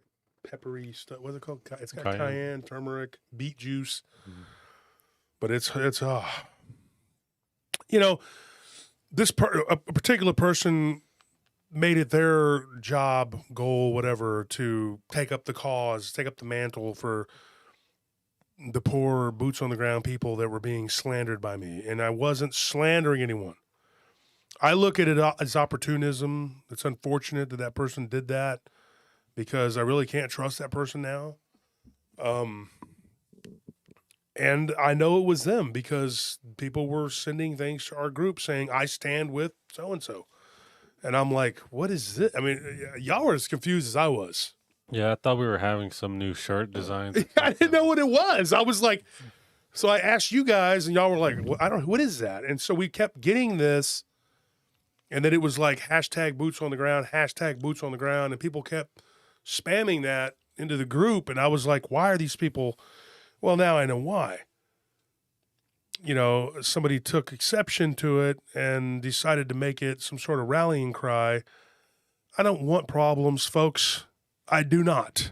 I am not trying to stir up controversy. I am not. I am not trying to be A bad guy. a bad guy. I am not trying to be, you know, insensitive to people who are boots on the ground. But before I tell you another story, and I'm going to, and it's going to be a good one, I promise. I hope. I can't promise. Like, it's not correct to promise because you don't know for sure. But I think you'll enjoy it. But I'm going to tell you this. Here's what happens to me on a daily basis. I open up my emails, and I get bunches of them. Anthony knows that. You can attest to that. You know, you look at it all the time. Yeah, it's full. It's full. And I try to be as understanding to everyone as possible, but when you get 30 to 40 a day, you can't, they're not all going to be winners and they're not all going to be, and don't be shy to send me your stuff, because even if you don't, if I don't call back to you, it may not even mean that it wasn't any good. I just couldn't get to it. And eventually I will. And it may be a couple months down the road. If I can get to it, I'll get to it. But sometimes something will grab my attention. You know, put a good heading on there. You know, it's like on anything on YouTube. We put a good heading on there, or give it a good title. I'm giving you the behind the scenes, you know. If you put a good title on there, a lot of times it'll tell you. You know, it'll grab your attention, you know. It's not clickbait. I'm not talking about using clickbait to get me to, but if you have a good story you want to get my attention, then put a good heading, because there's a lot of people trying to get stories to us. And I never meant that if you were a person who does boots on the ground, going around, walking around, researching, whatever, that I don't want you on my show. But this is an example of someone being completely unreasonable with me. And now it's nobody's business, but I'm gonna tell you, and you be the judge. This person, I'm not gonna say her name because that's not polite. Okay, even though they were rude to me, I'm gonna give them more respect than they did me. She says, I want to come on your show and present my data, evidence, proof, whatever. First, originally was data, and then I said, do you have evidence, proof? She says, sure. I deal with Bigfoot habitation on a daily basis. Do you really? Yes, I do, in Iowa. Okay, well, she don't live in Iowa anymore, but when she did, she's like, I was dealing with Bigfoot habitation. And I said, really? What was it like? What happened? Can you tell me? She's like, well, I'm not going to tell you that until I come on your show. Then I'll discuss it. But I whittled her down little by little. I said, look, you can't do that if you can't tell me what you're going to talk about. Okay? Sometimes I'll let people come on and I don't do a whole lot of rigmarole. I just let it flow, whatever. I've read most of the work I needed to read and we're ready to go, whatever. And I said, you got to understand how the show works, man. I can't just let you come on. I'll call her S. I said, S, you have to understand how the show works. She's like, I do. I watch you. She wasn't quite as rude as Jason, but she was still rude. She says, are you going to let me come on or not? 3 question marks. I said, if I have to decide right now with what little you've told me, no. She says, great. I knew you were going to be an a-hole. And she actually was polite enough to say a-hole, not the whole word. And I said, oh, man. So I just stuck that on the back burner and went on about my day. Next day, same thing. Got another message. Another one. I went and I messaged this person back. I said, what is it now? She's like, I really think you should reconsider having me on your show. She's like, I literally have had Bigfoot in my garden. Sent me photos, photographic evidence, 2 pictures. What did it look like to you, Anthony? To me, it looked like a person got down on their knees, maybe with garden gloves, and pushed on the soil. Yeah, pretty much. Nobody saw anything other than that. I sent it to a couple other researcher friends. Said, what do you see here? And one of them is a pretty high profile guy. He's got degrees and everything. He says, I see a garden indention from somebody working in a garden. He's like, are those cucumbers and watermelons? What is that? It's a garden. I'm not trying to be cheeky here or funny or cute. I said, ma'am, this could have been done by anybody in your garden working. She said, well, I assure you it's not. I said, you can assure me all you want, but do you have a story to tell? She says, I don't tell stories. I'm a boots on the ground researcher. Yeah, okay, here we go again with that. I said, if you only know how sick and tired I am of hearing about the boots on the ground. This is why I am so fed up. I think that's why you had that first blow up, was because someone was bothering you the same way. And that's why you said, like, I had to speak about it. We got so sick of it, and as a team, we came to the conclusion that maybe we should say something. You cannot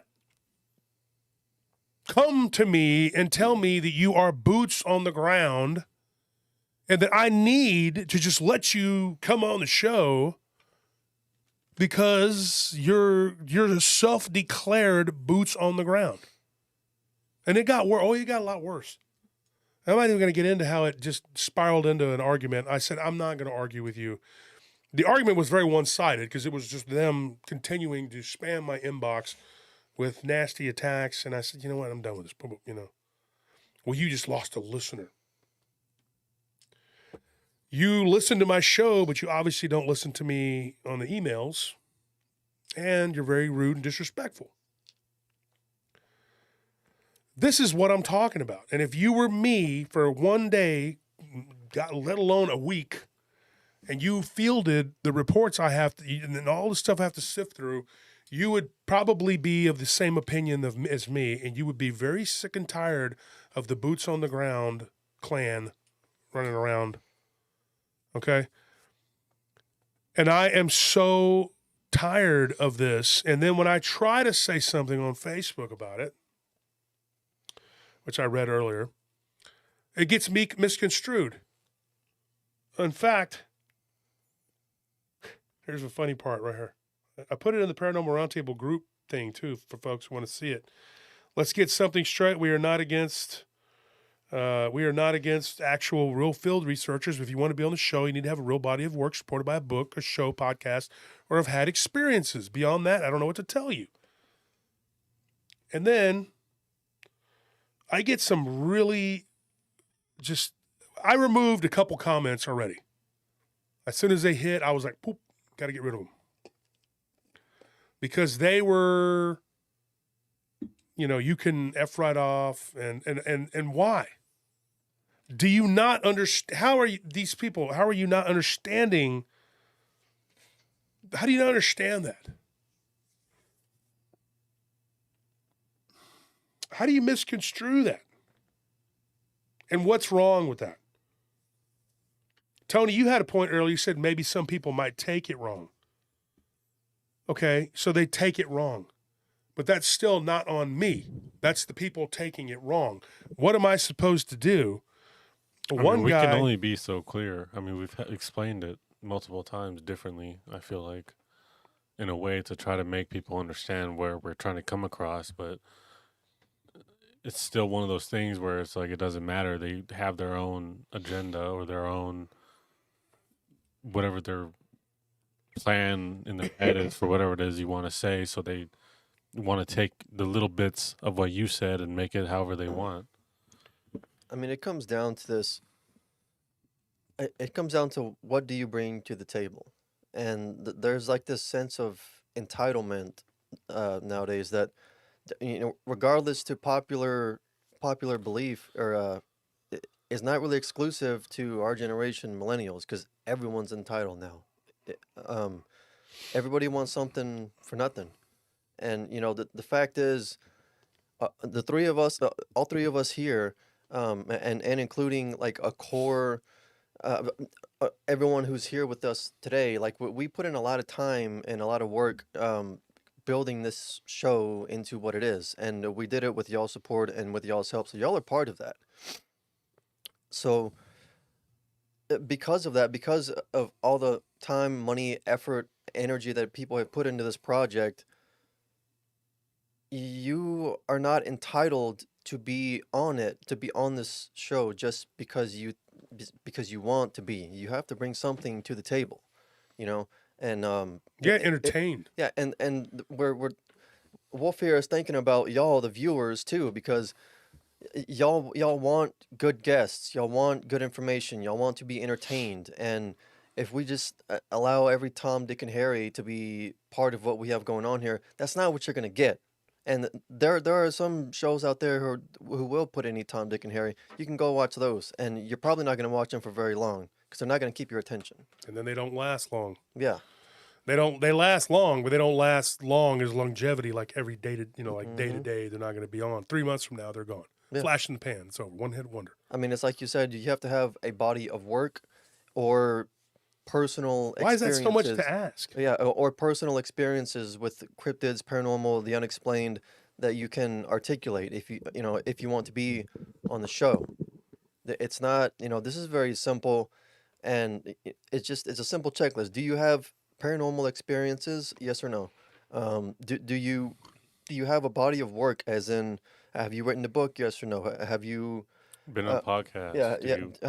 Have you been on other people's shows articulating your experiences? Yes or no? Do you have your own show where you bring information to the table? Yes or no? Do you have a written body of work? I mean, what just have you something built? as simple as like a build paper, something. a peer-reviewed paper. That's more than enough. But You're right. You just have to have something. You have to be able to bring something up for when we discuss it.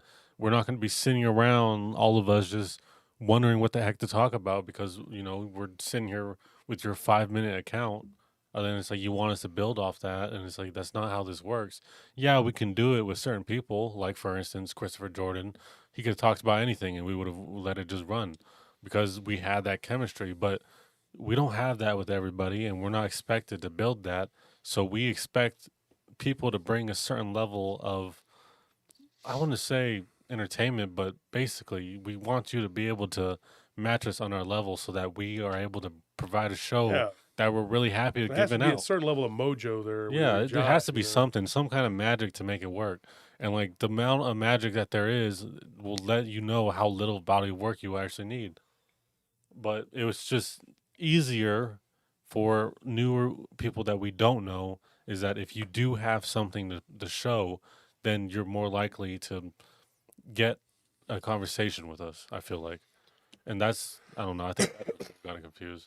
Yeah, I And mean, this one guy, he says you were an unknowing pompous ass. He called me that in the comments of my own Facebook page. I thought he was a friend. I thought he was a listener to the show, but apparently he's not. And he's just an angry man who. But this guy, Jesse Vega, he says boots on the ground, boots on the ground. Most so-called field researchers really know nothing about research. They're just cryptid tourists. Exactly. He's right. You know, I mean, some people got it and some people didn't. And some people took major offense to that and called me names. And they got super mad. Ooh, they were mad. I'm like, dude, do you not understand what I'm saying here? I'm not attacking people who go out and look for these things. What I'm saying is if you go out there, don't use Lyme disease like the guy Jason did as a reason to come on my show. Or S, where, you know, just said just all kinds of stuff that was uncalled for, completely uncalled for. Because you don't like that I can't use your data, information, whatever it is you call it. Well, you called it both, but I can't. And when I asked you, do you have stories? The only thing she had were two experiences. One, she heard a hissing sound from the woods behind her garden, behind the shed behind her garden. Bigfoot do that, she says, in my experience, when they call to each other. I've never heard of a Bigfoot sounding like air being let out of a bicycle tire. My personal opinion, but I mean, I'm no expert, I guess. I've only fielded 1,000 Bigfoot reports. Never heard of that. Moving on. Second thing that happened to her. She heard like a clicking of the teeth and like a grunt. Okay. I'm waiting for the rest, and there's nothing else.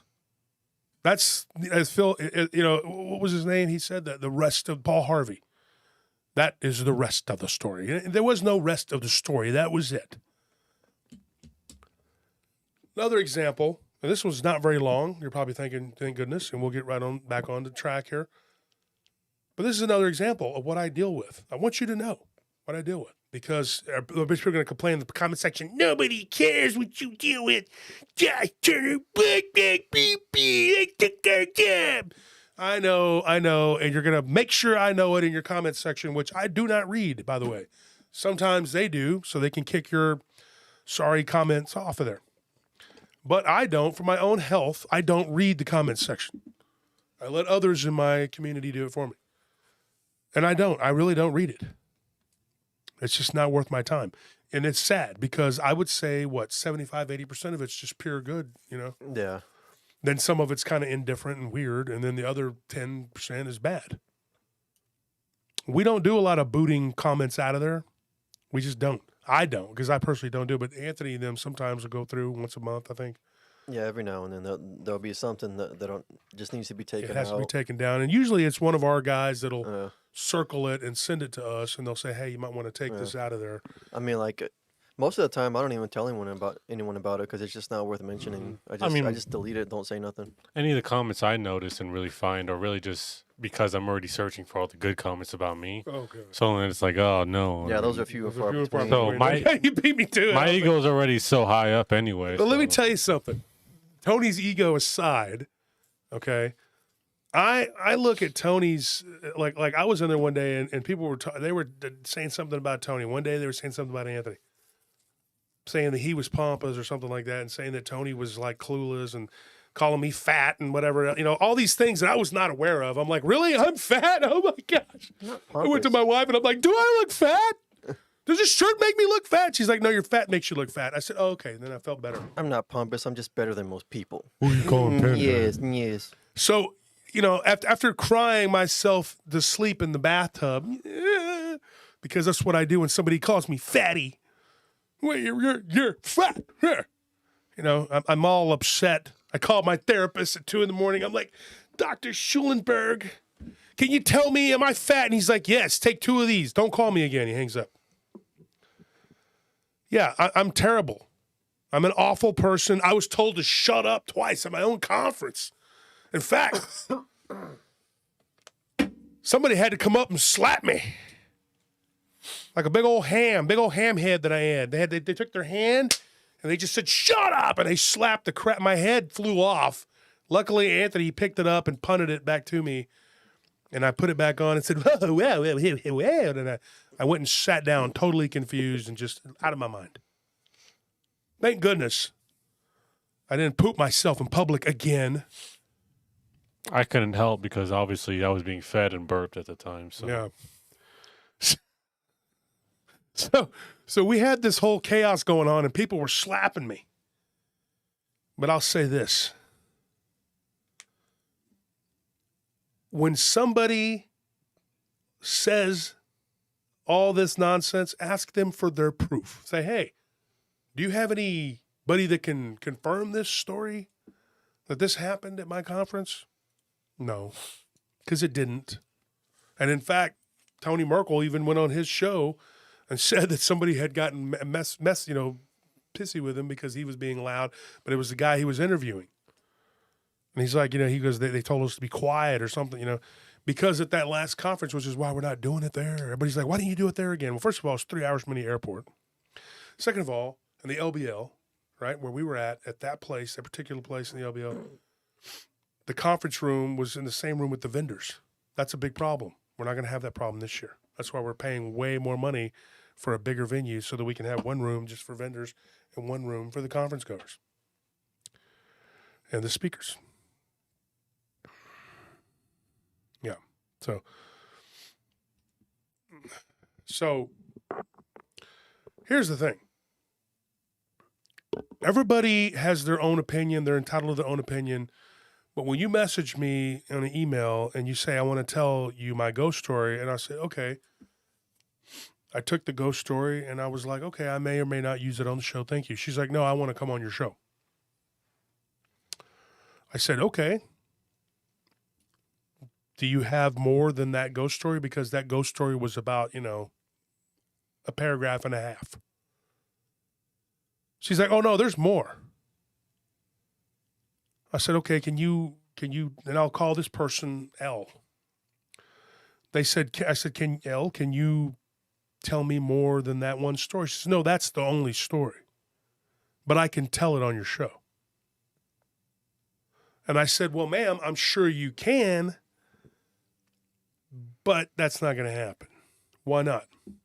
It's scarier than most people's stories on there. It's a matter of opinion. But this is what I said to her. I said, let me tell you something. I read it out loud to myself. And I said, I cannot use this on the show. Her story was this. She was at her daughter's house that she claims is haunted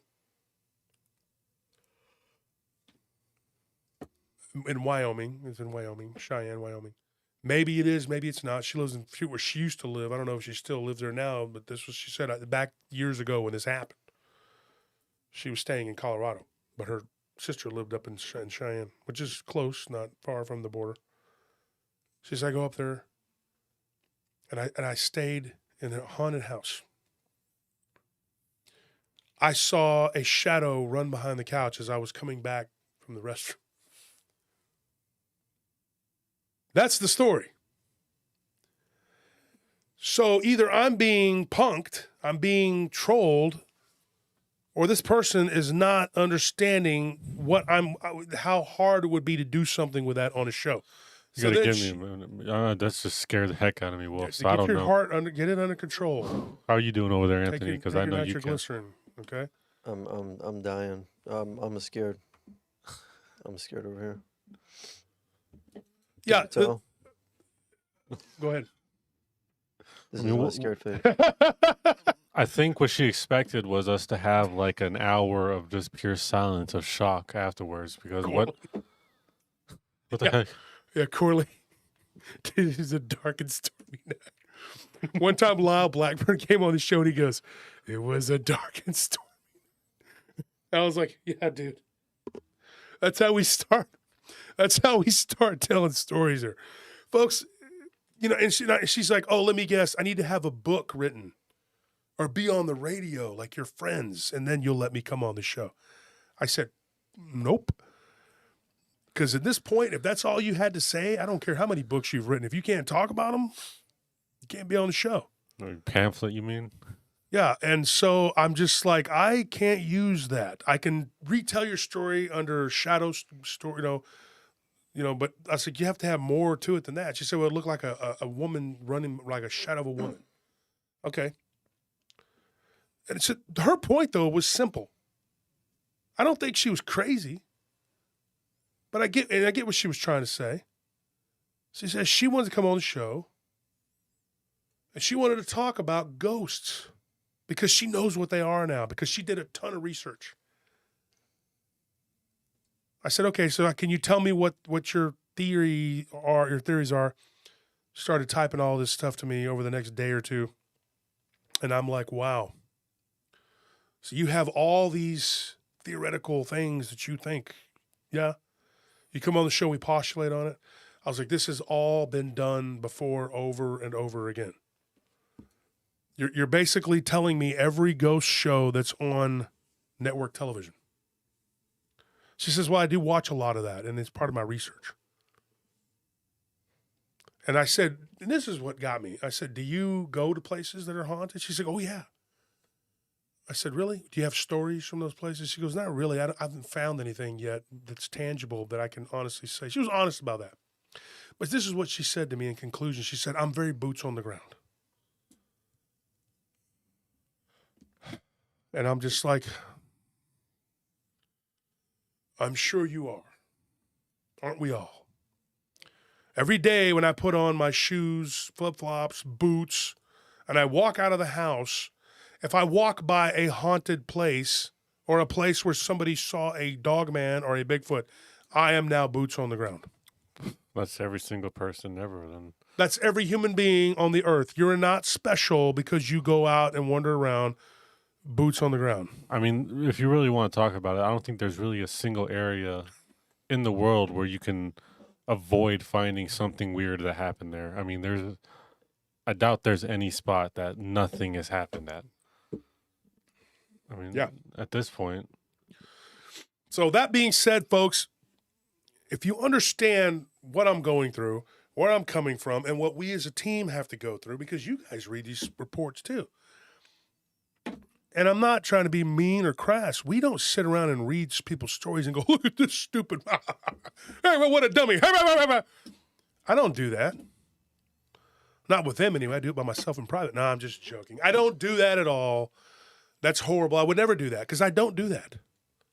I won't want people making fun of me for my encounter, thinking I'm crazy.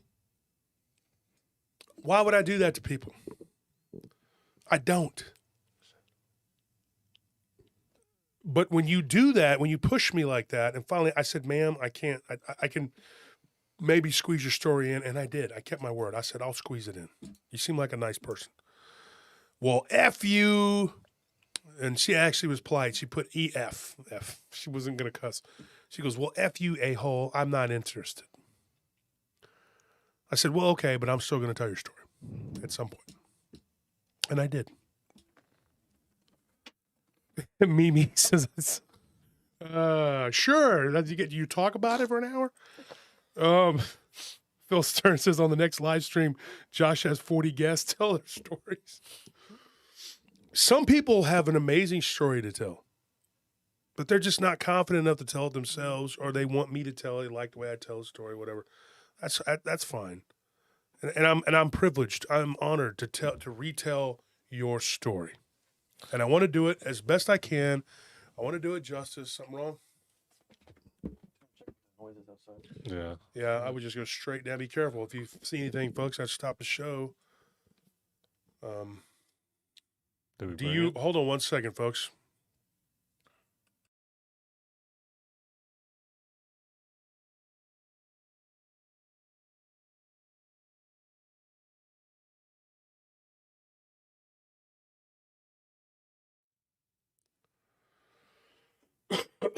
Sorry about that, folks.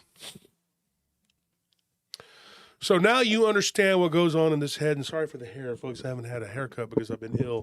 My hair grows super, super fast. I get a haircut like usually once every couple of weeks, if not more, and then it just grows like it's crazy. It grows. I don't know what to tell these people. I can't pander and cater to everybody's specific needs, but I try to do the best I can. I promise I love my listeners. That's why I felt the need to come out and say this stuff, because people were getting it all twisted, dude. I am sick of the people that go around saying that they're boots on the ground. Yeah. Because at this point, they're acting like it's a title. It's not a title to be boots on the ground. It's not. I mean, really, it's not really a title to be a researcher either. I mean, and it sounds weird, like, let me finish first, but in all reality, the whole point of the research is to find the end goal of it.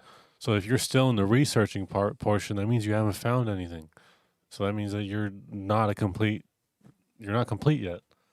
So that's just where I'm at, where it feels like. Anything? Oh, the tractor's out there too. Did you go out there yell at them and tell them we're boots on the ground researchers, and in the name of boots, they need to stop? Go show them your shirt. Show them your Yeah, shirt and tell them we're bringing one of these. They probably don't know what that is. Yeah. Yeah, I explained to them that we're very important, and so that they're going to stop highway construction for us They're going for the duration of our live stream and make sure that they don't do any more on Fridays and Sundays. Good, excellent. The world is conforming to. I took what my boot want. off the ground and put it up their butt. Yeah. I'm becoming the dictator I knew I was always destined to be. Adolf, Thanos, Stalin, Mao, Dark side.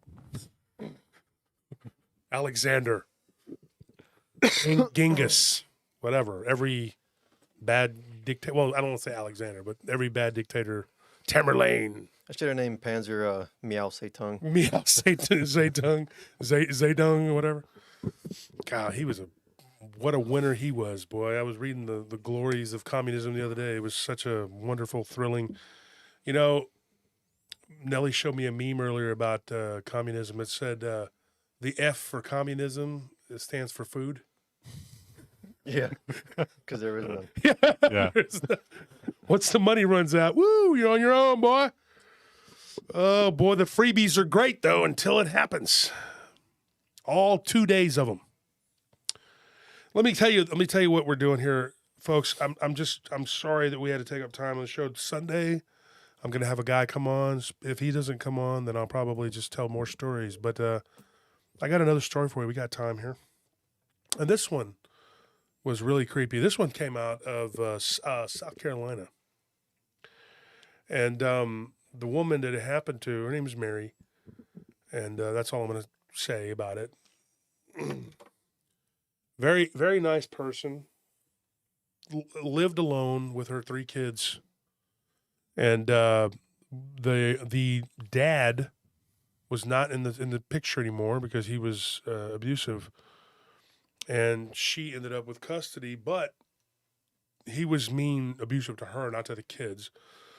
She was nice, and she let him have, like, visitation rights or whatever. Excuse me. So they separated, and she moved into a smaller house. And the dad, who was in the picture at one time, the husband, who was actually cheated on her and ended up with another woman, and they ended up living in her old house.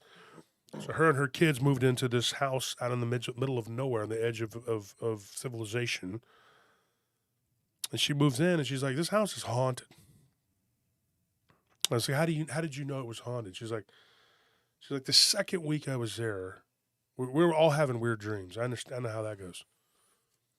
She said we were hearing things, we were seeing things, stuff was moving, and I said, what do you mean stuff was moving? She says, literally, I went to sit down on a chair one day, and I had my brother and his friend over. They're helping us finish moving the last of my stuff. So as I go to sit down, the chair moves, and she almost falls. And Barton says, I've been boots on the ground since 1985. I'm not offended. Yeah, and you also have a body of work to back up your boots on the ground-ish stuff. Not to mention multiple weapons. So Not to mention you have stories to tell and an experience and or two to go along with all that. That's it. Not to mention he's just a ball of fun to hang out with. So it's not like Barton's an awesome guy to run around and hang out with. I like Barton a lot. But here's the thing. This whole thing was just so relatable to me. But it gets weirder.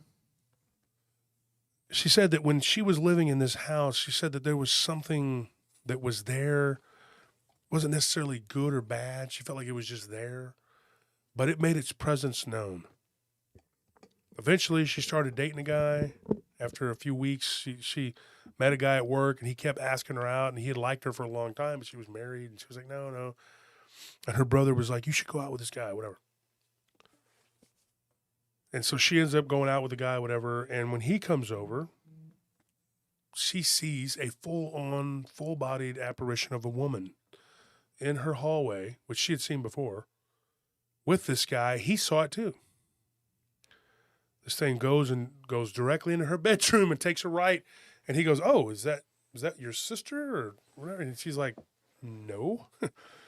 I'm alone. My kids are at their dad's, and we are here by ourselves, and I don't know what that was. And they go and they look, and he searches the house, being a nice guy, and trying to be helpful.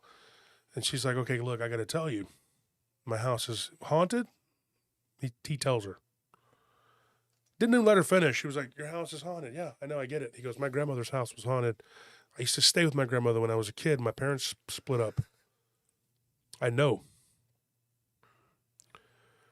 And he's like, and that was probably a ghost. And he's like, was it the first time you saw it? So they started talking. They talked all night. And they bonded. She's like, I really felt like I knew him for a couple years, but I really felt like I bonded with him that night, talking about ghosts in my haunted house. She says, it made me feel a little better about the situation. But she's like, I could never fully relax in that house. And I know that's the situation. Me and Barton actually talked about that. Living in a haunted house, you can never just fully relax. It's always like something there. So I started talking to her, and she's like, but it gets really weird. And I'm like, when you're listening to someone talk about their haunted house and meeting a guy and how, she started going out with this dude, and bonded with him because of the ghosts, and so it gets weird. You're like, oh, it's going to get weird. Because when people tell you that part of the weird, you're already on the roller coaster. It's just about to drop, and you're like, okay, lay it on me. She's like, I had a what you would call a Dogman experience at this house. And so I'm always careful on how we talk about it and word these things. And I said, you saw a Dogman in your house? She says, no. At said house. I said, okay. So what was it? Where was it? What happened? Tell me. She's like, I started having these dreams. They had kind of stopped. She's like, but I started dreaming again. And I think it was all this energy that I was getting. It was like I always felt tired. But then I got this boost of energy from dating this guy. And life all of a sudden didn't seem so bad and so miserable. She's like, there'd always been something there between me and this guy. But, I was married. And unlike her husband, she was loyal. And she's like, but now there was nothing stopping me from living my best life, the life, whatever, to the fullest. But the house had other ideas. And so what ended up happening, she hears a tapping on the glass. She's dreaming, right? She sits up and she walks over to the glass and she hears, don't do it, in a very raspy, but firm tone. She looks over to the right and she sees this woman. She keeps seeing this dark-haired girl that looks like she's probably in her mid-30s. She's not even that old. And she's like, I look over and I see this dark-haired, very attractive woman. And she's like, don't do it. And then she looks down at the ground, lowers her head. And she just she's like, I'm in this dream-like state.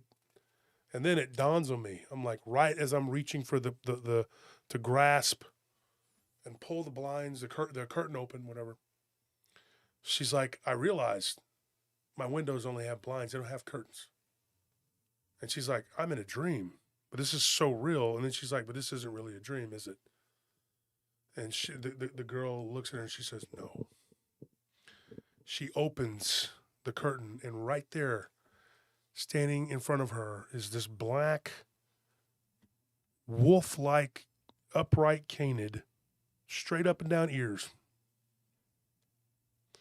staring right at her.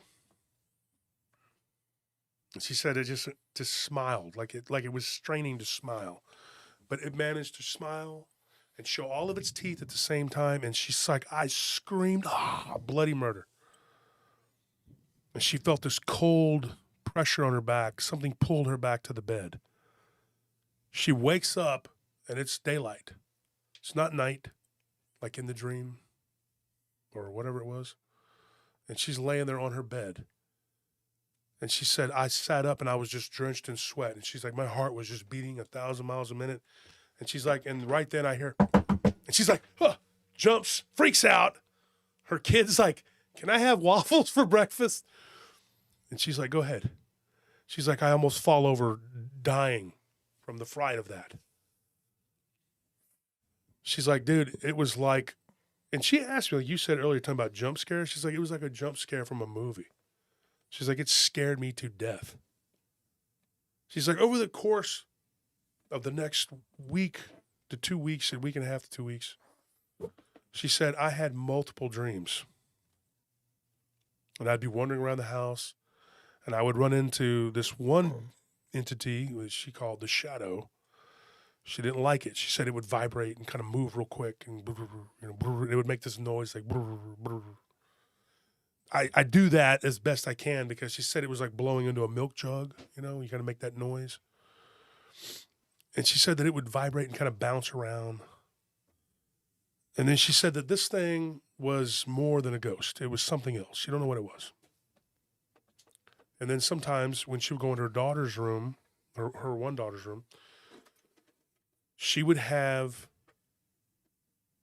like images in her head, or sometimes she would actually see like this woman that would be sitting on the bed. This was the woman that haunted her house and haunted her dreams. And one day she's walking out the door to go to work. Her sister had come over and picked up the kids and taken them for summer to go off, to be gone for a few days. They were going to I think she said an amusement park, a water park, or something. And she's like, so I decided to have Kurt, his name's her boyfriend, he's going to come over and stay for a couple days. And it was a Friday. She was all excited, a couple days Friday. We're going to have date night. We're going to go out and we're going to do some stuff and I'm going to live my life. And she looks over and she sees the woman sitting on the bed of her daughter. And she looks at her and she tells her, she's like, be careful. And then she shakes her head and she looks and she was gone. She gets in her car, and as she was looking, wrong decision, messing with her phone. And she looks up, and she was rolling into the stop. And she slammed on the brakes, and this other car just went right through the stop sign. Didn't even slow down. And she thinks that right when she was looking at her phone, she said that the words of that girl were in her head, be careful today. She said, be careful today. And then she said that happened right outside, like right when I was getting into it. It was like a 4-way stop on out in the county road area, and like the kind of how we have here in Texas, out in the middle of nowhere. Usually no traffic there. A truck just blew right through it. Pew. She said, I think that I was being careless and used to there being nobody there. She's like, but when I saw her that morning and she said that to me, She said it made me be careful. And that's what saved her life. So she thinks that this thing was not an evil spirit at all, but something that was trying to help her. And it kept on trying to communicate with her, which she didn't want because it would scare her. And then she realized, driving to work that morning, she had been having dream after dream after dream and wasn't remembering them all. And she's like, and then I remembered them. And she's like, I remembered every detail of this one dream. She got, there was this wolf that busted through the window. The dining room had like a big picturesque window, whatever that would, it busted through the dining room window and rampaged through the house, attacking her children and her. And she said that when she was laying there in the hallway trying to get up to go help her children as this thing had attacked her, right? She saw the woman standing in the corner, like crying. And she told her again, she said, be careful. She's like, what is this? Why is this woman coming to me in my dreams, telling me to be careful? I get it, be careful, but why? What is the bigger overarching message you're trying to tell me here? She's laying there asleep in her bed.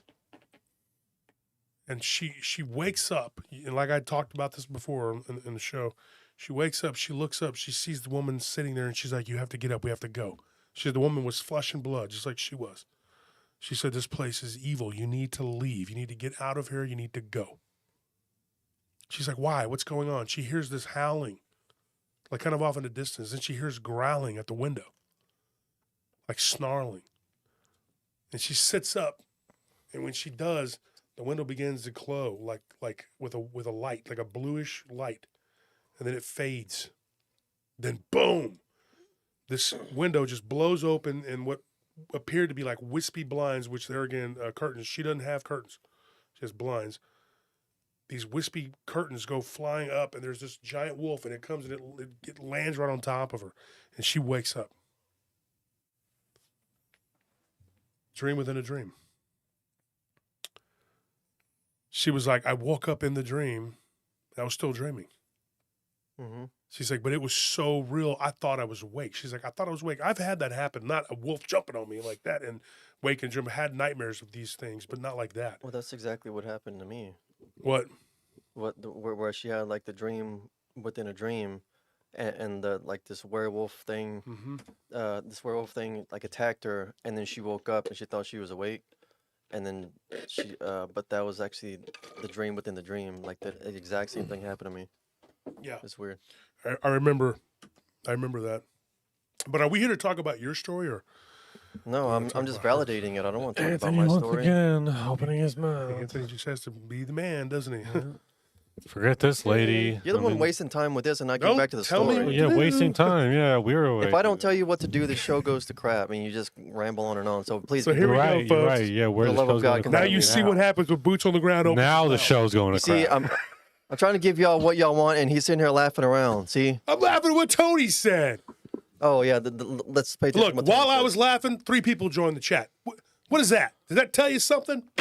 His humor brings I love the glasses. joy. So I can take them off all dramatically. Oh my God. If we give the alien a cold. I think the new boyfriend is bad. I was thinking the same thing, but it's one of those. So here we go. Now let me finish. All right.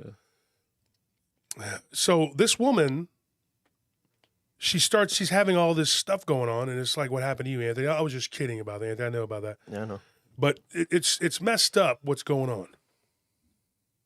But I have fielded, and you guys know this, multiple reports of people who have these dreams within dreams, right? Me being the boots on the ground expert that I am, I walked around this area, and I concluded that, no, I'm just kidding. I know what this is. It's like this stuff is trying to communicate with you, but you don't want to talk to it. It's like you look at your phone, you're like, I ain't talking to him. I don't want to talk to Anthony right now. He's annoying. He's such a buzzkill. So you don't talk to him. But it keeps knocking. And in fact, the next dream she had, her boyfriend came over Very nice guy, according to her. She has a knock at the door. This is not a dream, by the way, right? They're laying on the couch watching television. They ordered a pizza. Probably the pizza guy. This is what happened. Everything okay? Oh, God, of course. And so he goes to, can you do me a favor and tell him to let Marty know that we do the show on Friday, and I'm sick and tired of him calling every Friday. Yeah. He needs to call another somebody, business partner, folks. Nice guy, but I'm trying to do, I'm trying to operate here. Scorpion should be in the chat. I don't know where he's at. The door, there's a knock on the door. He gets up to go answer the door. Everything all right? He could have very easily texted us. I don't even know why he's texting us. Goes to answer the door, and then he says, how much is it? She hears the Velcro from the pizza thing. All that's going on. And then all of a sudden she hears bloody murder, screaming, growling, thrashing around. A fight is going on. Something bad's happening. She walks to the front door, and she looks. This is somebody's true story that they told. This is not fan fiction here, okay, folks? He's standing over the pizza guy. Pizza guy's dead. He's laying there, throat ripped out, torn apart. The guy's just bleeding everywhere. This guy, her boyfriend, standing over him crying, saying, I don't know what happened. Something attacked him. They call the ambulance. Ambulance comes. Next thing you know, the ambulance driver gets out of the ambulance, walks around, starts questioning her. She's like in this dreamlike state at this point, just dizzy, freaking out, can't figure out what the hell is going on.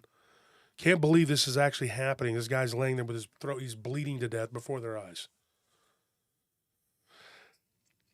And then the guy says, I need you to sign this paper here, she's like, what is it? She don't even know why this ambulance driver's asking her for anything. Paper, She goes to sign it, and she looks down, and he's like, ma'am, your hand is bleeding. She lifts up her hand. There's blood just pouring out of her hand all over the place. And then she looks, and it's all over her. Her boyfriend's standing there like dizzy. He's been bleeding all over the place. He's half of his body's ripped open. And then she gets real, real dizzy, and the ambulance driver's like, are you okay? And he goes to catch her from going unconscious, and then as she falls, she feels the gravel below her, and then she wakes back up, and she's in her bed. The boyfriend's nowhere around. She hears the TV going. She gets up. She walks out to the living room. The boyfriend's sitting there watching TV, and he's like, oh, you're awake. He's like, I put you to bed. You said you were very tired, and we walked to the bedroom, and I tucked you in, whatever, Because she asked, I forgot to tell you, she asked, how did I get to bed? How did I end up in the bed? And she's like, we walked. She didn't remember it. She didn't remember walking in there. She turns around, and she sees in her mind's eye, not with her actual physical mind, but she sees the woman in her mind's eye right there. She's walking, there's like the little washroom, whatever, where the washer and dryer are. She's standing right there in the doorway. She's like, you need to leave.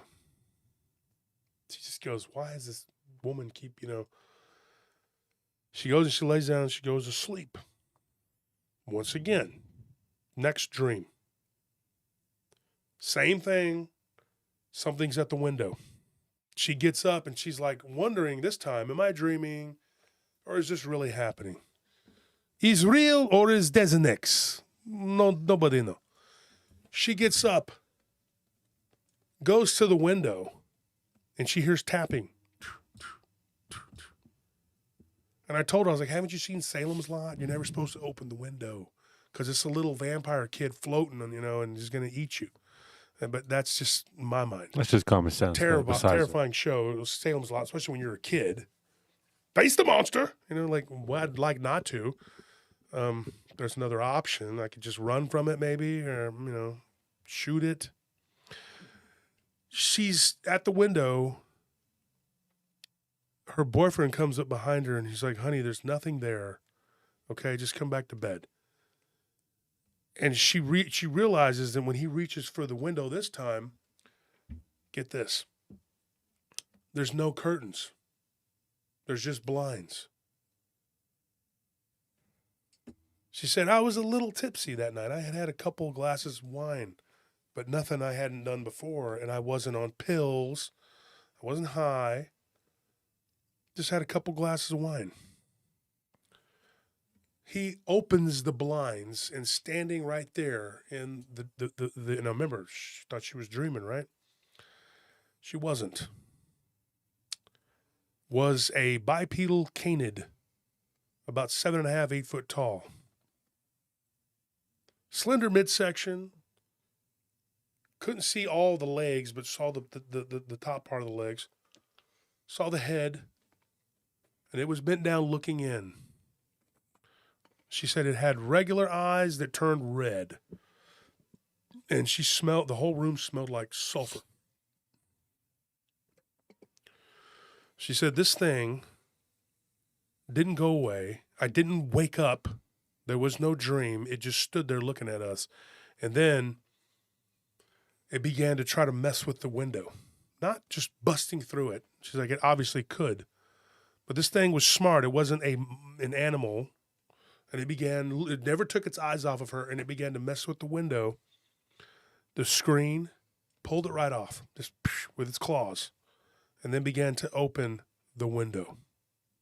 And she tells her boyfriend, she's like, I'm dreaming. He goes, no, this isn't a dream. This is real. Freaking messed up. The window slowly beginning to open, and they're just standing there, sitting ducks. Luckily for her, he actually did always carry a firearm, and it was right there on the nightstand. He grabbed it and just pointed it at this thing. And when he did, it stopped, pulled its hand away, and began to kind of assess the situation, then moved quickly away from the window. He started heading to the front of the house. She's like, where's it going? He goes, where do you think it's going? It's going to the front of the house. I don't even think the door is locked. It's 11:11, folks. 11:11. So they go running out to the front. He tries to beat this thing to the punch. It's already at the front door.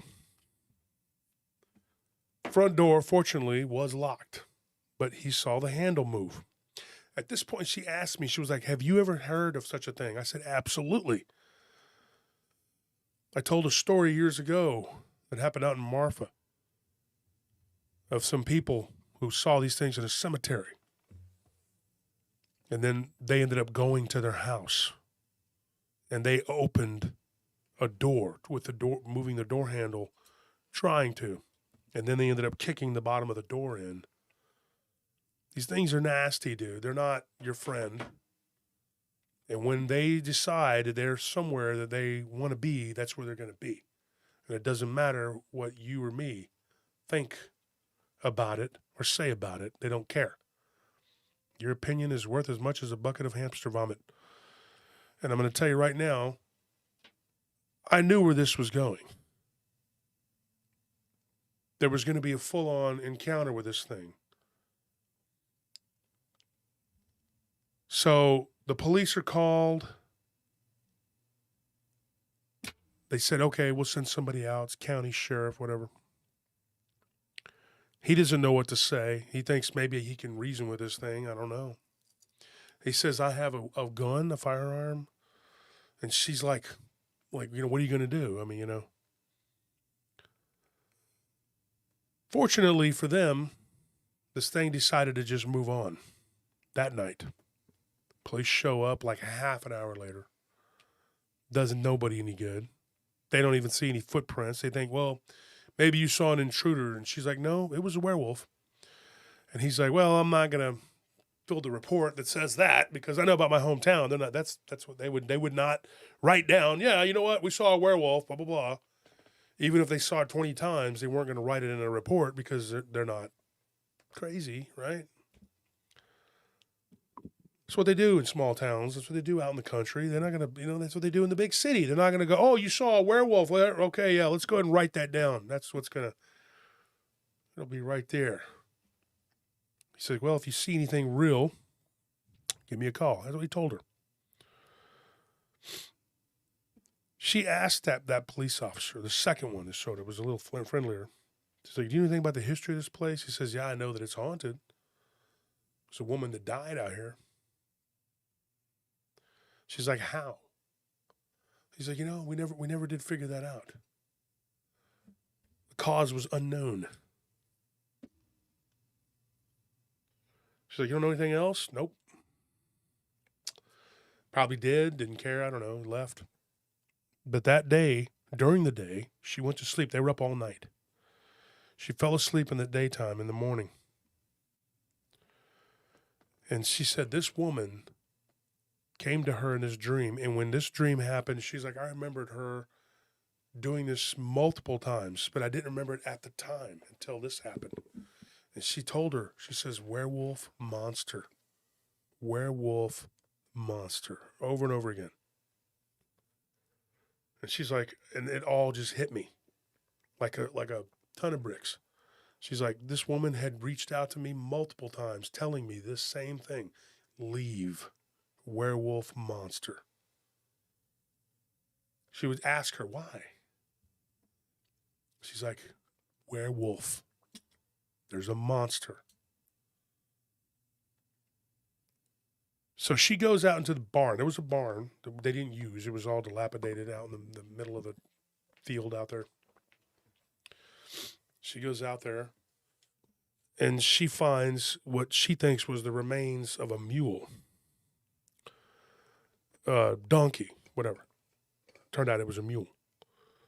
She found like a bunch of weird stuff, like a jawbone and some other like ribs and stuff. She has a veterinarian she takes her dog to, takes the dog to the veterinarian, takes the bones of the veterinarian looks at it and says, it looks like, from looking at the structure, the head, the skull, whatever, it was a donkey. And said it met a very untimely end. She's like, how so? She's like, well, if you look at the skull, it looks like something literally tore it apart. Probably while it was alive. I know it's very gruesome to talk about, but it's what this guy told her. She was like, holy crap, and she's like, I found some of these bones just laying there in the corner. I didn't want to go in there. I didn't want to mess with it. So she goes and she talks to the landlord, who had only owned the place for a few years. He had gotten it from another guy, and he put it for rent, whatever.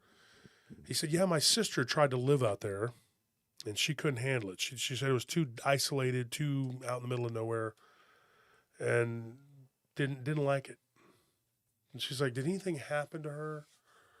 And he's like, well, I don't know. She said a lot of things, but my sister's prone to exaggerate and get kind of hysterical, blah, blah, blah. She said, do you mind if I talk to her? And he goes, no, go ahead. So he calls his sister up, tries for 2 days. Finally, she calls back, says, who is this? She tells her. And she goes, oh, you live in the house over there. She says, yeah. She's like, oh, man. She's like, let me tell you something. She's like, I don't know how you could do it. I couldn't, you're a better person than me. She said, what happened to you there? She said, what didn't happen? She said, we saw this wolf, me and my husband saw this wolf-like creature around that barn. She's like, I never went out to the barn. It was dilapidated and old and dangerous. I didn't go in there. She said, yeah, we went out there and tried to clean it up, and we found animal bones everywhere. Some of them looked almost fresh, like they hadn't been out there that long. She's like, we cleaned them up. She's like, there must have been the remains of 30 animals. It was like something was like a lair. She's like, and then one day we see this wolf-like creature come out of there. She goes, and then we kept getting these it was haunted. We hear voices, and my kids' tape recorder would come on, start playing, whatever. Her husband had one of those old-time tape recorders. To me, it's not old-time because I'm old, but, you guys probably, it's an old-timey piece of equipment. gave it to his son to play with. He would record his voice and there'd be somebody talking in the background. They saw a black shadow. You guys have, we're veterans of this. We've heard this before. No. This kind of stuff. And she said, but the worst and most unnerving thing was the werewolf-looking creature. I don't know what that was. And she's like, yeah, I've seen it. She didn't have the same experiences as this woman, though. She didn't have a bunch of dreams. She said they were having nightmares, but they weren't like recurring like hers were. They compared notes. They became friends. Her boyfriend and her got an apartment. They moved into the town, into the city. They got away from the place. She never did figure out what happened to the woman. Interesting thing, though. Some friends of hers were out there about 2 years later, and they broke down on the side of the road going to look for stuff because of her story. And this is why I don't like to tell people locations, because if you get a whiff of it, people will run out there and maybe get shot or worse. And, who knows what. So they're over here looking around in that area, trying to find this creature, but they're not getting out of their vehicle and going up to the barn. They're not that brazen, but they're driving by trying to find the place, Some people lived there at that point. There were some people who moved in, whatever. Their car breaks down. Well, it didn't get break down. It gets a flat. They pulled off the side of the road, out in the middle of nowhere. And guess what happens? Something runs across the road really fast from down in a ditch about 20 feet in front of them, stands up and runs across the road into the woods really fast. So what did it look like? One of them said it just looked like a big black blur, but you could see ears sticking up on the top of its head. The other one said they got a good look at it, and those two people said it looked just like a werewolf because they were on that side with it. The other persons were messing with the tire. They freaked the heck out of there. As soon as they got that tire changed, they were gone, and they could hear something crashing around the brush. As they were driving away, the driver looks into the rearview mirror and says, "Oh my gosh." The people in the backseat turn around and look, and there's this thing standing in the road. They weren't even that far away yet. I said, "What did it look like?" Oh, they said it looked like a freaking werewolf. They didn't say Dogman because they didn't know what the heck that was. But it looked like a werewolf, like a, upright canid. Very, very scary. She's like, so I asked her, I was like, what do you think you were dealing with? She's like, well, do you think it was flesh and blood? Do you think it was a spirit? Do you think it was a werewolf? Or, knowing what you know about Dogman now, do you think it was a Dogman? She's like, I don't know what the difference is.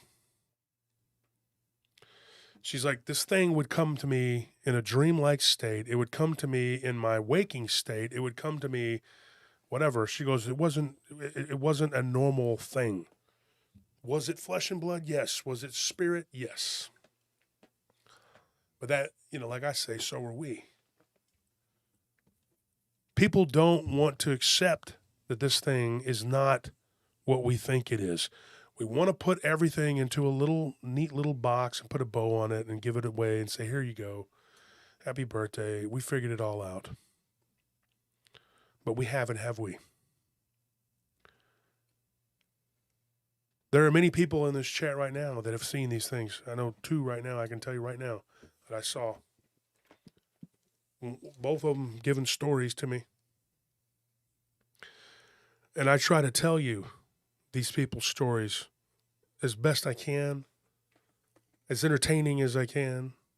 They can tell you their story. Go back to the episode we dropped on Tuesday. Did anybody watch that episode? If you listened to the episode on Tuesday, tell me, yes, I listened. Let me see how many people actually listened to that episode on Tuesday. It was called Werewolves and Bearmen: Inhuman Terror.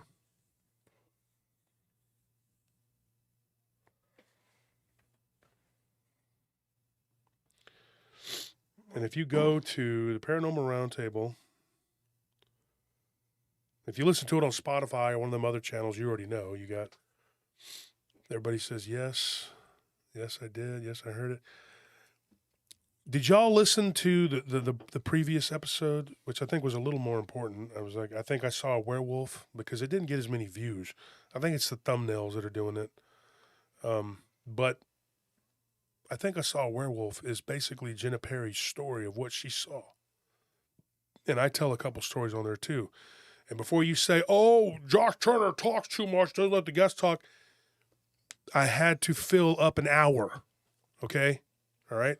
Her story was not an hour-long story. So I know what I'm doing. Let me do it. So I think I saw a werewolf. She talks about what she saw. And she tells it, she speaks very good, and she's not shy to speak, so that's good. That's helpful. But what I don't want is for a person to not tell a good story and not keep your attention, and it takes away from what happened to them. When this person was telling me this story, all they could do was stop and pause, and their voice was cracking. And I said, look, you don't have to tell this story. She was going to do it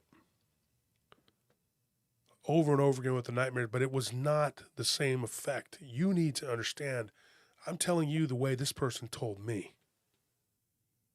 When they retell the story over and over again, it loses a little something every time.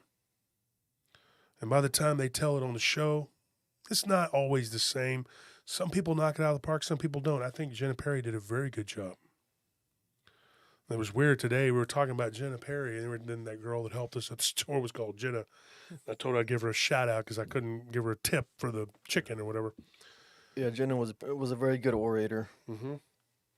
And then she joined us for this last episode, which was just me telling stories, people's stories, you know.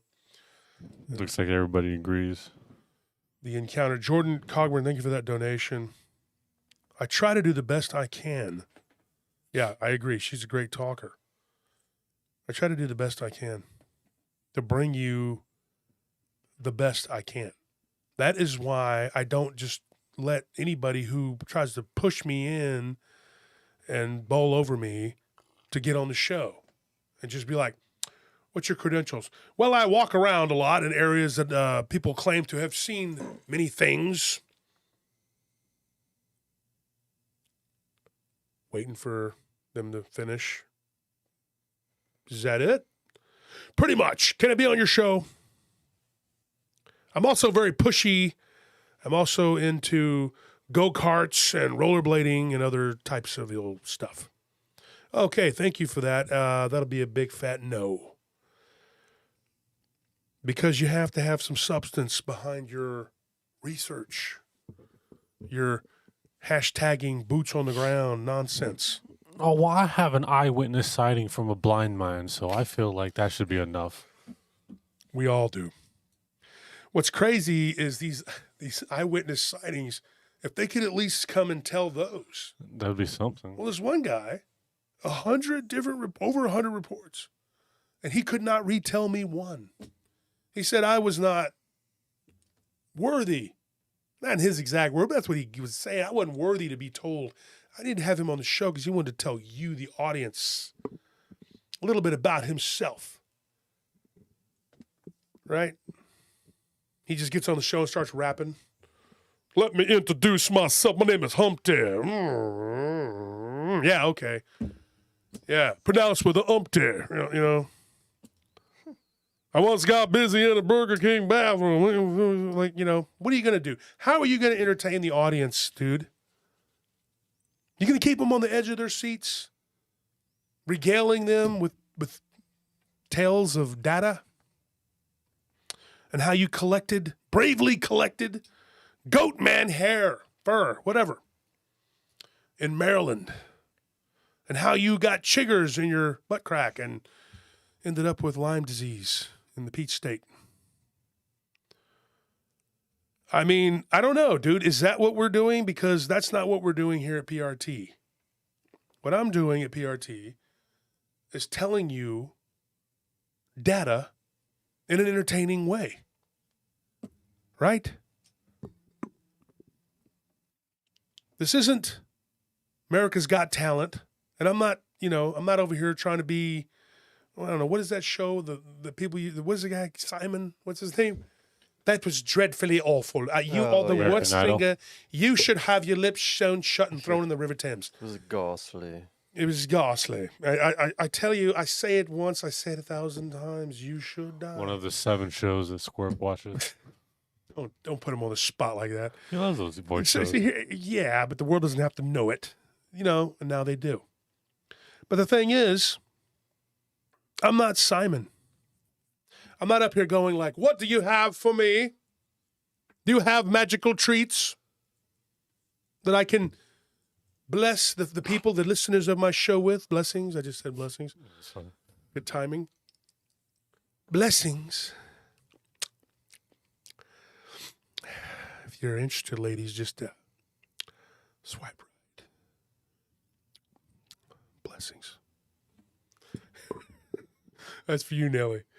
But do you understand what I'm trying to say? I'm trying to convey to you that if you go and you listen to some of these other shows, they'll bore you to tears. They don't know how to relay a story to save their lives, and they don't know how to vet a person that can actually talk to get on there. Learn how to retell the story, dang it, or don't do it. Tired of hearing these people when they go, my name is John, was out there in the summer of 42, and I shot at a Bigfoot. And you're like, dude, I am not going to listen to this. I'm just not. And I don't want you to have to listen to this. I don't want you to have to go to this. That's why I made this show. But people, serious researchers, people who want to call themselves boots on the ground, you better be ready to back it up. Stop calling yourself that, because that's not some sort of badge of honor that's going to make you be better than everyone else.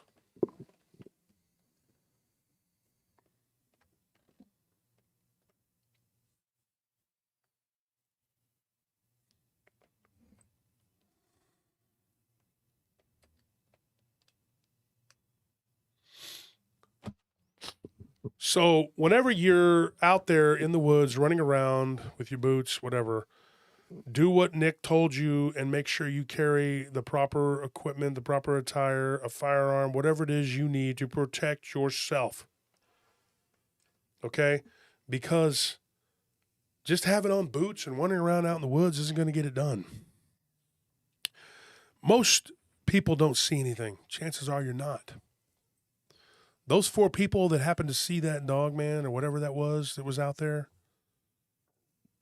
let me tell you something. They weren't boots on the ground people. They just went out there.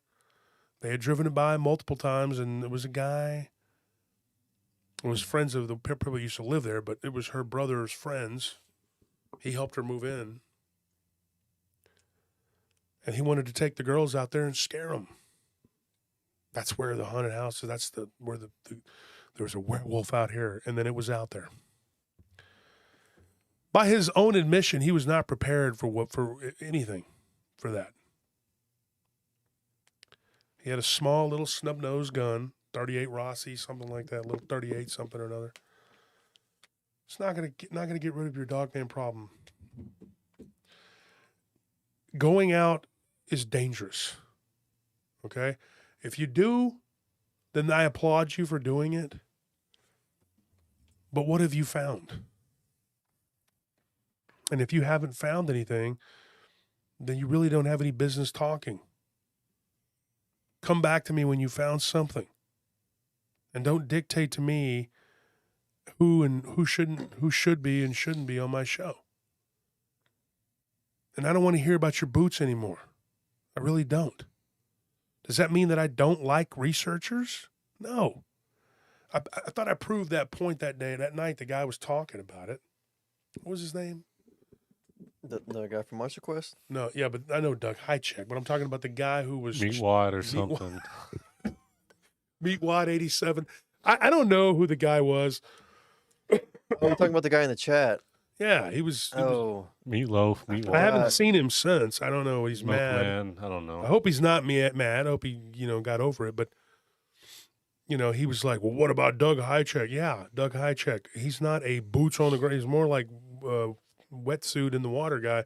But, I mean, he wasn't boots on the ground, just wandering around with no data. Dude, the guy had a show on freaking History Channel.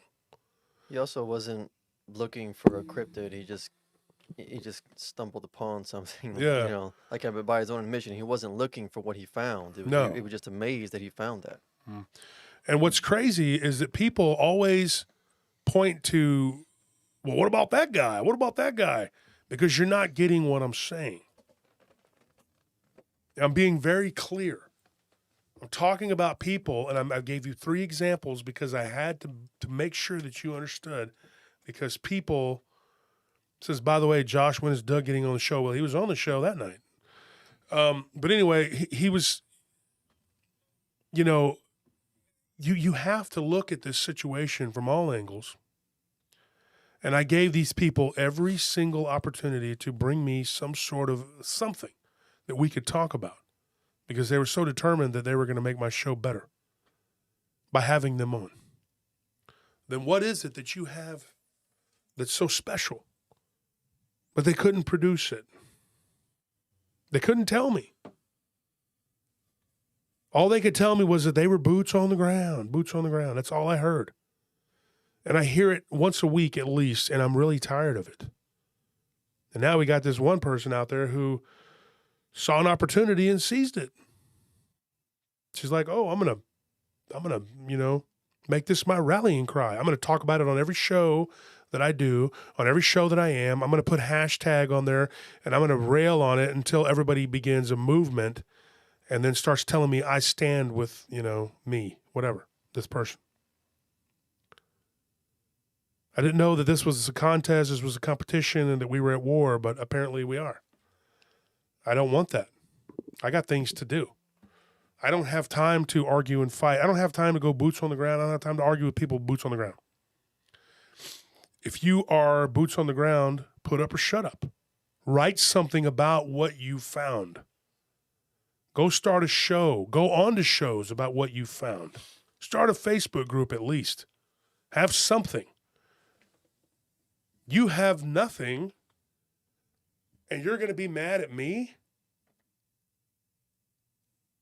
Why?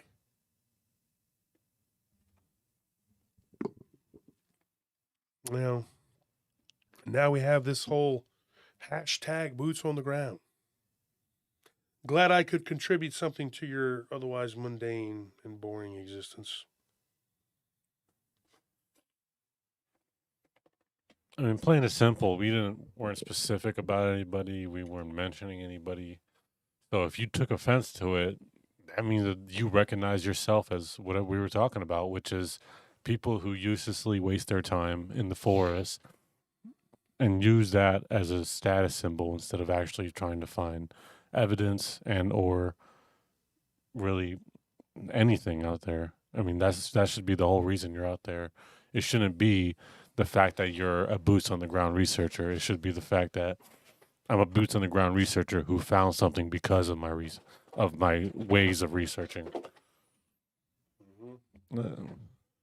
It sounds what a crazy thing to say. Well, imagine that. Put some drink into this. Proceed. Go ahead. Keep talking. Oh, the camera's on you. I thought. I'm busy doing stuff. Take the camera off. Oh, okay. I'm doing boots on the ground work here, buddy. I was so enthralled, as everybody expects everybody else to be, That's with what- boots yeah. on the ground. Folks, if you could tell we're tired of it, I mean, I know a lot of podcasters welcome it and they allow it and they think it's just the cat's meow, whatever. But you can only get so much of it and then you're really sick of it. And if you field as many reports as we do, then you really get sick of it. I'm like, here we go again with this crap. Can you take abnormal investigations out of this? No, abnormal investigations. You can go. Thank you. I'm losing people left and right. I'm losing speaker. I'm not losing anybody. I didn't lose anybody. That's what I'm talking about, folks. See, here's the problem right here. Abnormal investigations just did what he did. He just said what he did. He just said what he said. I'm not losing speakers left and right. I lost one because I asked them not to go to my conference. And that's because of this. You know, if you choose a side in a war that doesn't exist, that's up to you. There is no war. There's no battle. I just told this person that I was, somebody just said, really disappointed in that. I don't know what you're disappointed in, Love Cat. I hope it's not me. But I'm just telling you. You know, it is what it is. Somebody saw an opportunity and they took it. People are opportunistic. That's what they do.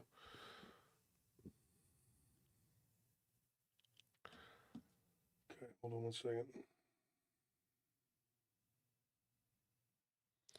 And Love Cat says, why not get along and be supportive? Yeah, I tried that.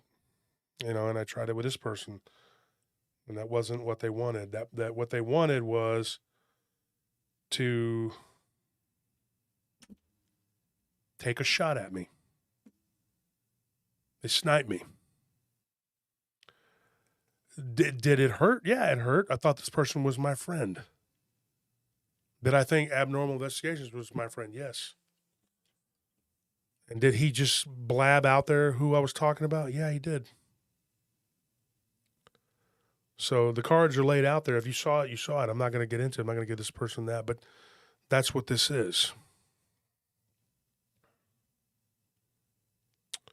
It's unfortunate.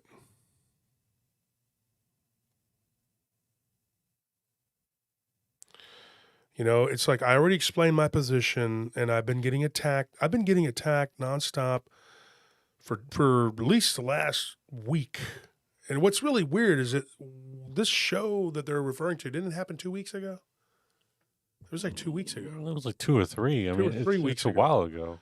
But it just ramped up about a week and a half. And not to mention, it wasn't like we had a whole show based on it. We just had No. a quick ending discussion because we saw a comment we didn't like. Yeah, and I just said, look, dude, you know, and the thing is, when people come on the show, you know, and they do what they do, they say what they say, it's like I welcomed this person onto my show. I was nice to her.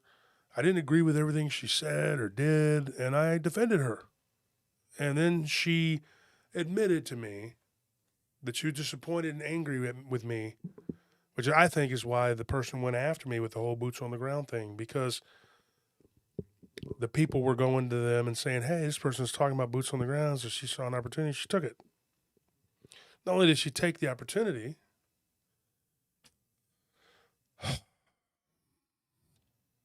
and run with it, started a freaking, you know, crusade.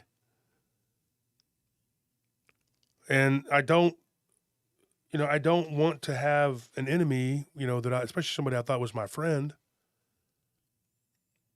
And I even asked this person before the show if there was any way that we could, you know, nope. Said that I should have called them. No, you should have called me if you had a problem, because it came out that she did have a problem. And they're texts. I have them. And person literally admits that they were angry with me because somebody had supposedly threatened them and I did nothing about it because I didn't know about it. I never saw any proof of this. Nobody showed me anything that showed me that this person did that. The only thing I saw was the person saying that they were a fraud, that they didn't believe them. And I asked that person to chill out. End of story.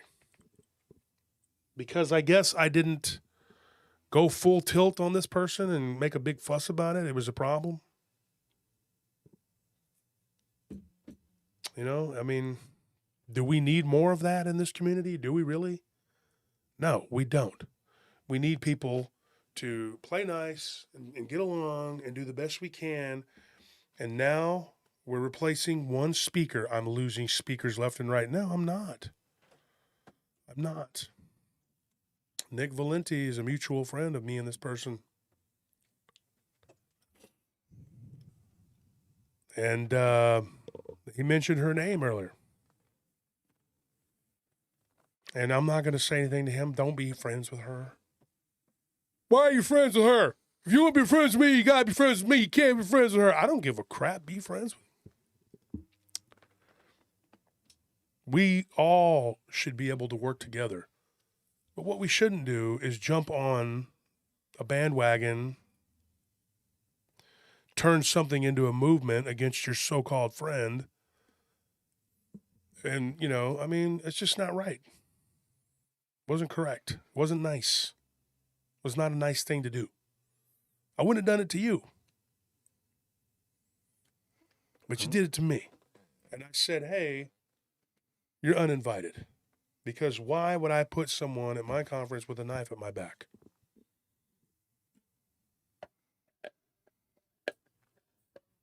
And Bill Ted, maybe you're late to the party. I don't know. They may be great people, but they were not great to me. Maybe they're great to you.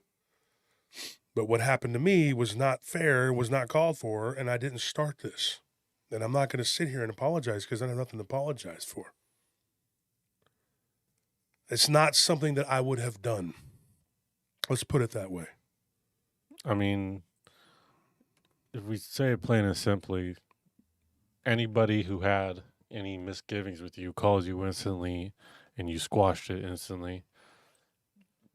Person's the only one that made it worse than it really brought it out to be, because instead of hearing you out and understanding where you were what you were talking about, they decidedly to ignore all that and just run with their own whatever. So obviously it's going to cause some issues, but you don't hear anybody else coming up and saying anything because they don't have anything to say, because they heard you out. They heard what you were saying. They understood what your point was, which was the main thing. I thought a lot of other people, not just researchers and other people, a lot of our viewers even, I thought misunderstood what you were trying to say.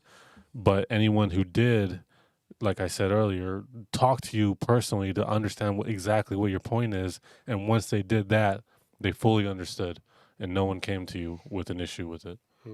So, you know, and Bill Ted said, Bill Ted, you've been in the chat before and you seem like an okay guy. I don't have a problem with you at this point. You said you should be able to debate them if you had the ability to do so spirited. Oh, I'm just not a good debater, Bill. I'm terrible at that. In fact, I can't talk or negotiate or do anything. I only sell security contracts and, you know, talk to clients all the time. I'm just terrible at communicating. Debating scares me. It's just not my thing. I get mad and I start flinging feces and screaming cuss words and insane, horrible diatribes of just profane words. That's all I know how to do. I'm not a debater. You know why? Because I'm boots on the ground. That's why. When someone does something, I'm supposed to sit back. I'm supposed to be the bigger man every time, and I'm supposed to sit back and take it. So what you actually see of me talking about things and getting upset is about 10% of what the crap that I have to eat from doing this show, which is why so many times I've wanted to quit, because I have to go through all this because somebody likes what I have or what I've built, and they decide that they're going to just fly up in it with boots on the ground, and I'm supposed to just go, okay, yeah.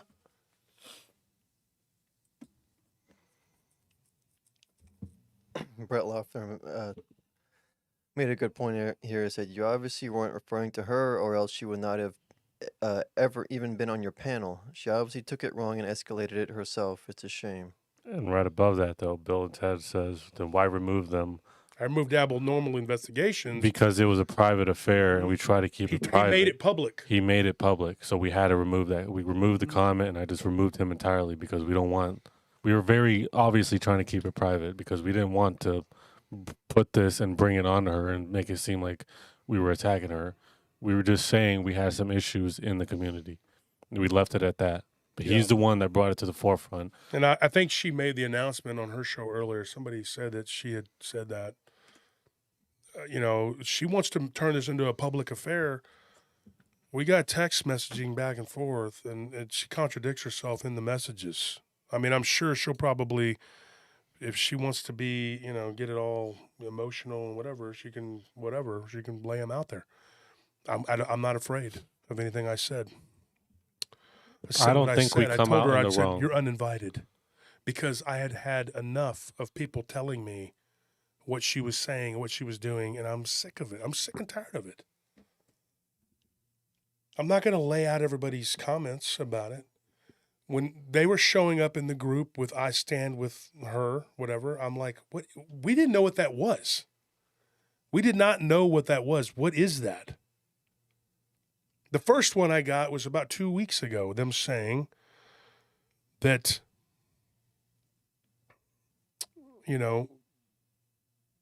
she was taking a swipe at me. And I thought, no way, that wouldn't happen. Why would she do that? And then I got another one, and another one, and another one, and another one. And then I'm taking punches left and right, and I'm going like, dude, Bill, I said, I will drop it, but should not have removed abnormal investigations. Very formidable to you and rising. Good show. Boots on the ground. Okay, Bill. All right. See ya. Don't kick him out. Just good show. Okay. All right. We believe you. You made your point. I didn't want to turn that into a big thing. And Nick even agreed with me about some of the things that we talked about yesterday, which I'm not even going to get into, But obviously, this has turned into. Well, this is the main, I think, issue is why we didn't want to put it on a public forum, is because it becomes like this weird popularity contest where we want you guys to choose one or the other. You can choose to listen to both of us or neither of us. It doesn't really matter to us. But the main thing is our points and what is being said.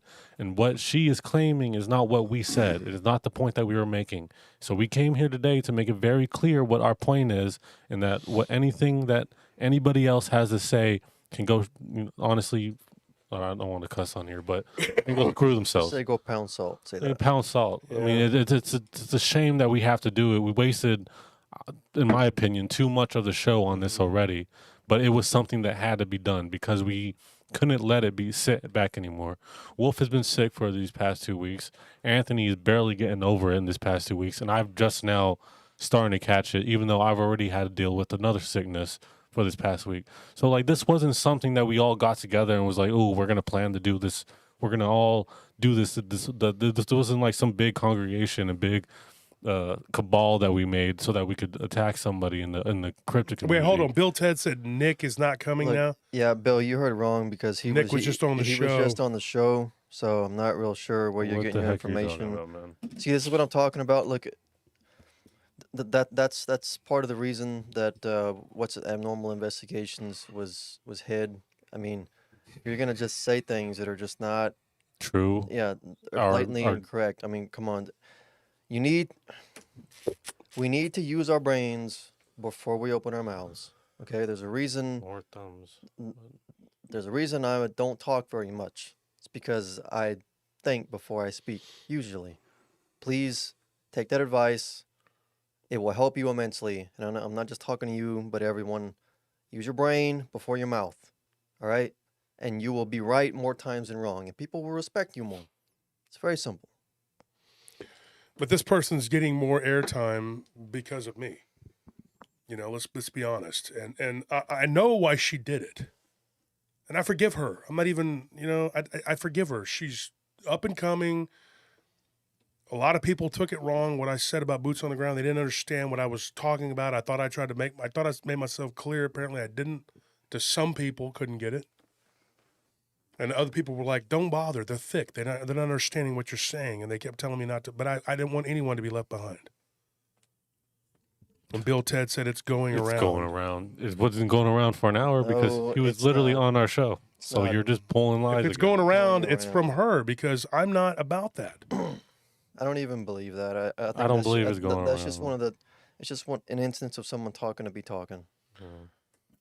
It's there's always just like a vocal minority of It's people that- talking to be Because talking. Abnormal Investigations, who I think his name is Mike or something like that, he said on there, because he's her good friend, and I'm going to lose some associates over this. I know. It's the truth. It's going to happen. She's going to be on Abnormal. I don't care what she's going to be on. She could be on a horse riding in and out of town. I don't care.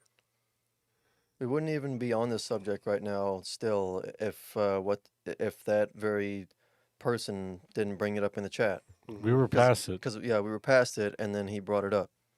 All right. Yeah, So, Bill and Ted needs to be silenced. I'm sorry, Bill. I'm not going to do this anymore. I mean, it's enough. You were a friend of the show. You made a choice. Stick with it. Go with them. Even the person that started this whole boots on the ground argument, he didn't even get silenced on the show because we respect opinions. But we're not going to respect people who come on here to be talking because we hurt your favorite podcaster's feelings. Go screw yourself, dude. Go grow up. There's a lot of other things to do that are more important than defending some podcaster who can defend themselves. This is why we didn't want to make it a public thing, is because we don't need you guys coming and attacking her, or we don't need y'all coming and attacking us. It's not that big of a deal. It's literally a small misunderstanding and small issues that are getting brought bigger, and it's forcing us to come out here and talk about it when, in all honesty, I doubt any of us really wanted to.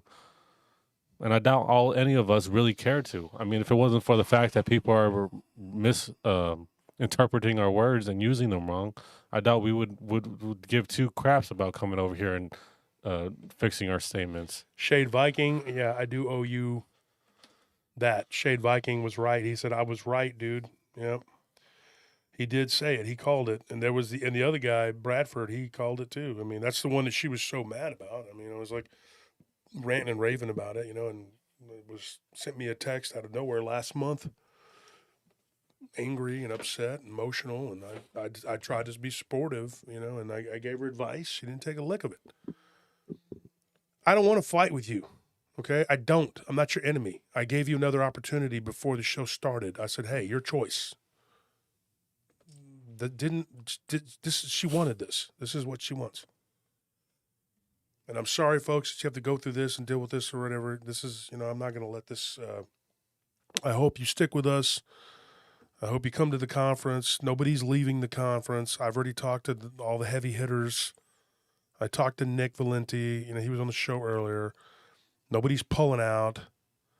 Maybe her and her constituents. I don't know who they are.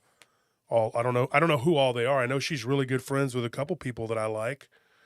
I've never watched Admiral whatever investigations show. I've never seen it, and I don't care. Abominable Investigate, whatever it is. I don't want to fight with that person. I don't want to deal with any angst or whatever, angry, whatever. I'm sure their show's good. You say it's formidable and rising, and and it's he's powerful or whatever. He's a shogun, right? Okay, well, I am too. I'm shogun of the paranormal, boots on the ground, super audacious, bad, tough guy, Superman, happy, fun time, #1 guy. How about that? Okay, I'm that guy. That's me. This heart don't pump Kool-Aid, G. You know what I'm saying? I don't even want to know all that, all right? Just, super tough, my boots on the ground. It just sounds so stupid. You're not going to war, okay? You're going to look for something that somebody saw, or maybe they didn't see. You don't even know. Okay? So quit acting like it's some kind of, war badge of whatever. It's not. The thing that really burns me about these people is the boots on the ground people who don't have any kind of anything to support anything they have. They talk about people like me, and they always say the condescending, well, I'm not just out here telling stories. I'm out here getting Lyme disease, and my flesh is falling off, and I'm getting alopecia, and my ears fell off, and I'm dead.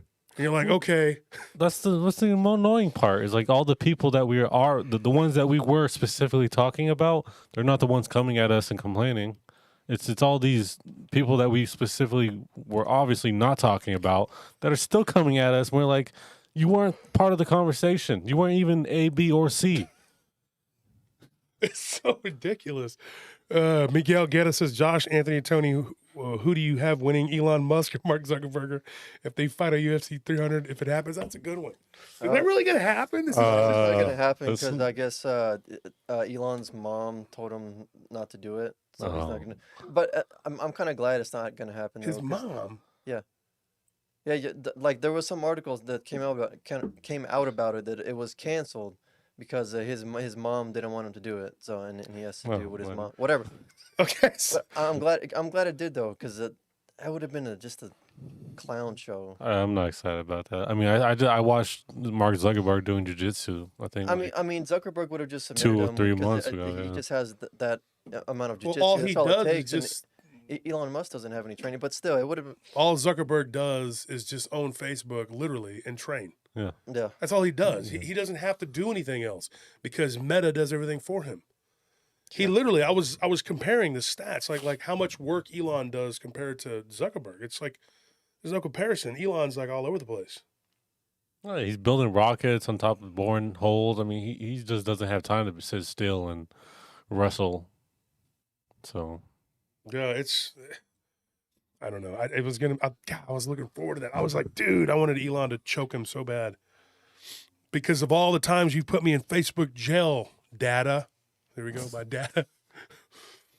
I didn't want this to happen. Before the show, she said something about I was going to have a bunch of people coming after her and attacking her. No, we're not. Please don't do that. Do not go after these people, and I'm not going to support people who attack them. I'm a big boy, and I deal with people the way I deal with them. When my mother passed, I dealt with an army of trolls. I didn't ask my listeners to go to war for me. Some of them did on their own. That's perfectly okay because there was an army of them. This guy was a big, big guy. This isn't a big, big person. They have a small show. It's not like they're in competition with me. I wanted to give them I just gave her a donation just like a couple weeks ago. I mean, I watched their show a couple times and I was like, it's not really my cup of tea. But I'm not against it. I don't have and I wish that we could work this out. I'm still hoping that there's a way that we can work this out. But I just got so aggravated and I was so sick of everybody coming to me with this because I feel like I know what happened in my heart. I know what happened. And I think that the seduction of prominence and power is very powerful, folks. power corrupts. If you see an opportunity, and it's people, it's you can't say that they're good or bad or whatever based on something that they did once or twice, whatever in their life. If someone sees money laying on the ground and they know it's not theirs, and they're 90% sure they could give it back, how many times out of 10 do you think that person is going to do the right thing? The average person. They're going to be opportunistic, dude. And then you give them a little incentive because they feel slighted in some way because you didn't support them when they had an issue with somebody. And then it gives them a little more incentive. And then they're like, I'm 90% sure that it's your money. But I don't like you now because you didn't do A, B, and C. And, how do I know you're going to support me when D happens? You know what I mean? So they justify it in their head and they grab the money, they put it in their pocket and they walk off. They're like, F that dude. Oh, well, finders, keepers, losers, weepers, right? So that's it. When you go back and you look at people They don't always do the right thing. Are they inherently evil people, bad? No, because we've all done it. I haven't kept people's money. That's one thing I can honestly say about. But have I kind of let things happen to somebody because I thought they deserved it? Heck yeah, I have. Could I have warned them? Yeah. Did they learn a lesson? Probably not. Maybe. I don't know. But probably not if they're that way. But the thing you got to do is whenever something bad happens to you, the first thing you got to do is what? What do I tell you? Since y'all were kids, what do I tell you? Blame it on Uncle Wolf. Oh, my. I mean, that's what we do. Oh yeah, that's a good tip. Okay, well, what do I tell you to do, though? Oh, First thing you should do. oh, we don't listen to that when you tell us to do Well, something. enough jokes. Blame No, yourself. no, yeah, no, examine yourself. Examine yourself, folks. If something bad happens to you, the first person you should be looking at is you. Yep. So I did that. I can sit here and I can honestly say I did that. With all sincerity, I examined myself. And I thought to myself, I said, what did I say? Well, I know what I said. I said some things about people who do boots on the ground. Was I specific enough? Should I have done more to explain it better, whatever? There's always Possibly, room for yeah. improvement. I mean, it's possible, but at the same time, it's like we definitely did explain it for multiple times. I feel like on 2 different shows. So I feel like this interpretation that people are trying to bring around, I feel like they're forcing it at this point. It's like, how much clearer can we get at this point? That's how I felt when you were telling me that last story. It's like, I think I would have, had some questions after the first nightmare, and she's telling me to get out and like leave the house. I would have been like, maybe I Where should. are you going to go? I don't know. I would have figured something else, but I would have felt like, I wouldn't feel like You those mean, were like, go dreams. stay and live at your mom's or something? Like That's I what would have she did. taken it as a hint, though. Yeah, I mean, she that's the stayed at her point. mom's, but she was in a lease and she couldn't get anywhere to go. Hmm. I mean, that's the thing. You don't always know their situation because that's the first thing I asked, and I guess I should have clarified that too. That's on Yeah. me. I asked her, why did you stay? She's like, I had nowhere to go. Oh, wasn't that Once yeah? her boyfriend makes came in the sense. picture, the landlord was actually nice enough to let her out of the lease. She had a year lease. She got out in 9 months. That's better than a year. Yeah. Oh, then yeah, that's Or 6 I didn't months. She understand stayed there that for then. 6 months and then he let her out. Whatever. Still 6 months. But the thing is, she didn't see that creature like every day. It's the same thing with ghosts or anything else. You don't see it every day. It's like it's out of sight, out of mind, And she's living her day-to-day life, going through the rat race. You're not thinking about werewolf and ghosts, I do this show and I think about it a lot more than the average person, but we have jobs to do. When we go to answer the call the other day on that one haunted freaking place, the one down south, was it in the back of my mind that, yeah, this place, people have been murdered here, there's ghosts here, there's all kinds of crap and stuff? Yeah, it's in the back of your mind, but that's not the first thing you're thinking about when you're going over there. You're thinking about, what am I going to do? I got to deal with the situation. Not, oh, this place is haunted. That's secondary. That's what comes up when you're there by yourself late at night and there's no one around. Then you start thinking about ghosts and hauntings and whatever because it's right there coming to you. What I'm telling you, folks, is that there's a misunderstanding, maybe, but probably not. Somebody took an opportunity, took some shots at me. Do I forgive them? Yes, I do. I'm not going to be best friends with this person, and I think it's best if we just go our separate ways. But we don't have to be enemies. But from the conversation that I had, with the back and forth, it doesn't look like a kind of thing where I can correct this. I can right this ship because this person, I think, knew full well what they were doing, and they went full steam ahead with it. And you saw the snipey comments from Bill Ted, and saying, oh, this guy's good. And who boots on the ground? Hashtag boots on the ground. That's what that is. That's become this rallying cry thing. And then Bill says, can't believe you removed me. You're right there, Bill. What are you doing? Did he got removed and then came back with Bill and Ted again? Or what? I don't understand. I don't know. No, we just never I just kicked him out of the chat. I just forgot to. That's how little his comment. Jason Prosser says, "Y'all explained it thoroughly, so some just shouldn't pass the class. This ain't no child left behind." The majority of the intelligent folks here absolutely understand. Yes, and they do. But you know what's going to happen? The headlines of tomorrow's Facebook for me. Oh, Josh Turner drama again. In fact, I'll do a skit right now. Here it is. I'm Bill Tedman, and here we have drama again. Apparently, some abnormal investigations was going on between him and a former colleague, and it was not pretty. Apparently, Mr. Wolf decides to just go on a rampage and turn into his shadow self, which looks something like an upright canid, 9 foot tall, dripping foam from his mouth. And for no apparent reason, he attacked this individual, innocent child, who did nothing to provoke this attack. Once again, the wolf strikes. The big, bad, snarling wolf, folks. He's always just right there, waiting to take your soul to hell. Why? Why do we in this community continue to allow this man to exist amongst us? The wolf, the beast? Why? I don't know, but we'll find out at 10 o'clock. Thanks, Bill. Yep. And then they go to cut to commercial. Is your hair thinning? Do you feel like a useless turd? Let me tell you something. And then you change the channel. Now back to sports. Astros are still cheaters. Oh, even though the Yankees and Dodgers did it too. Boo. You know, it doesn't matter.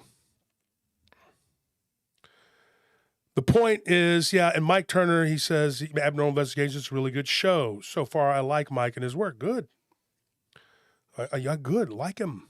I don't know the guy. I just know what he did right here. See, this is my issue. Is like every time any of this happens, it becomes like this big camp war thing where it's all like, oh. Well, Mike's good. Okay? Yeah. Mike is not, Mike Turner Yeah, I is know. one of us. No, I'm He's here every saying week. Yeah, Mike it's like is you don't have solid, to. You don't man. have to stop listening to these. Yeah, people. we're not telling you to. I don't know the guy. Yeah. I don't know him at all. I mean, We he just comes in here and I see his handle. we just won't be associated with that because of the fact of what he did. And Yeah, like, and he made a comment that people were dropping out of my conference left and right. That's not true. That's not true. Order now, get 2 ShamWows. Any reports of Dogman in Georgia? Yes. Actually, that's what I was trying to get out of Boots on the Ground Jason, who had a problem because I wouldn't let him come on the show. Mark, yeah, we have had some. Near Savannah, I got some reports there. When I was looking at the map, I was looking at even in the suburbs of Atlanta, as odd as that is. But there are some weird reports. Was it Augusta, I think, outside of Augusta? And near the border with Florida, we got some. We had a woman right outside of Tallahassee, too, speaking of Florida, not too long ago. Give us a crazy story out of there. Yeah, I just think that when you sit back and you look at a map, everybody thinks that these things are just out there in the middle of the woods, and that's not true. If you were to wonder, if you're ever wondering why these things are found so close to urban areas, I couldn't tell you the answer to that. I can give you theories and postulate on those, but I can't really tell you why, because supposedly they like the woods, right? I mean, then everybody says, but yet we get all these reports. The reports actually are dominated by suburbs. But I'll tell you why. Before people jump to conclusions and they say, well, Josh Turner said that all these things all live out in the suburbs. They don't live out in the woods. That's because there's more people living in the suburbs than in the woods, right? So it would stand to reason that more people would actually see them out in the suburbs than in the woods. But the weird thing is that they're seen in town too. That's the crazy thing. I mean, it gets really bizarre when you start to go back and look at it and you're going, why is this the way it is? Doesn't make sense.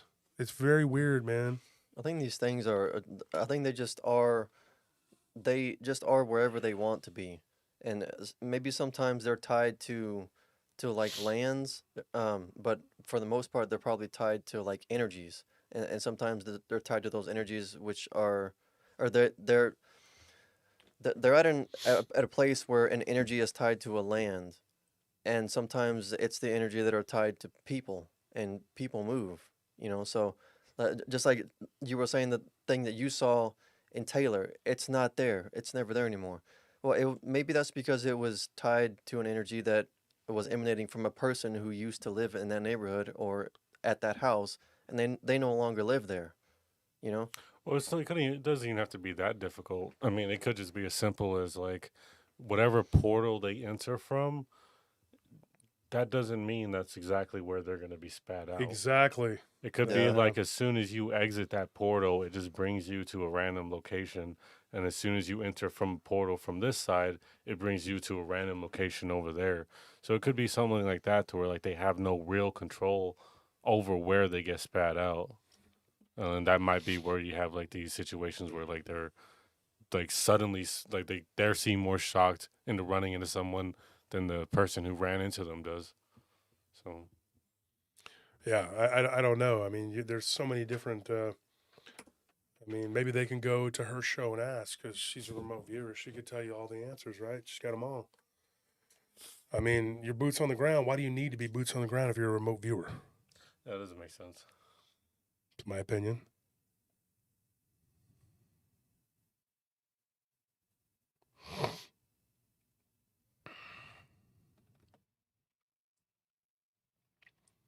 I agree. Yep, I agree. This is Illuminati. He says Wichita Falls. That's weird. I was talking to about Wichita Falls with my wife earlier today.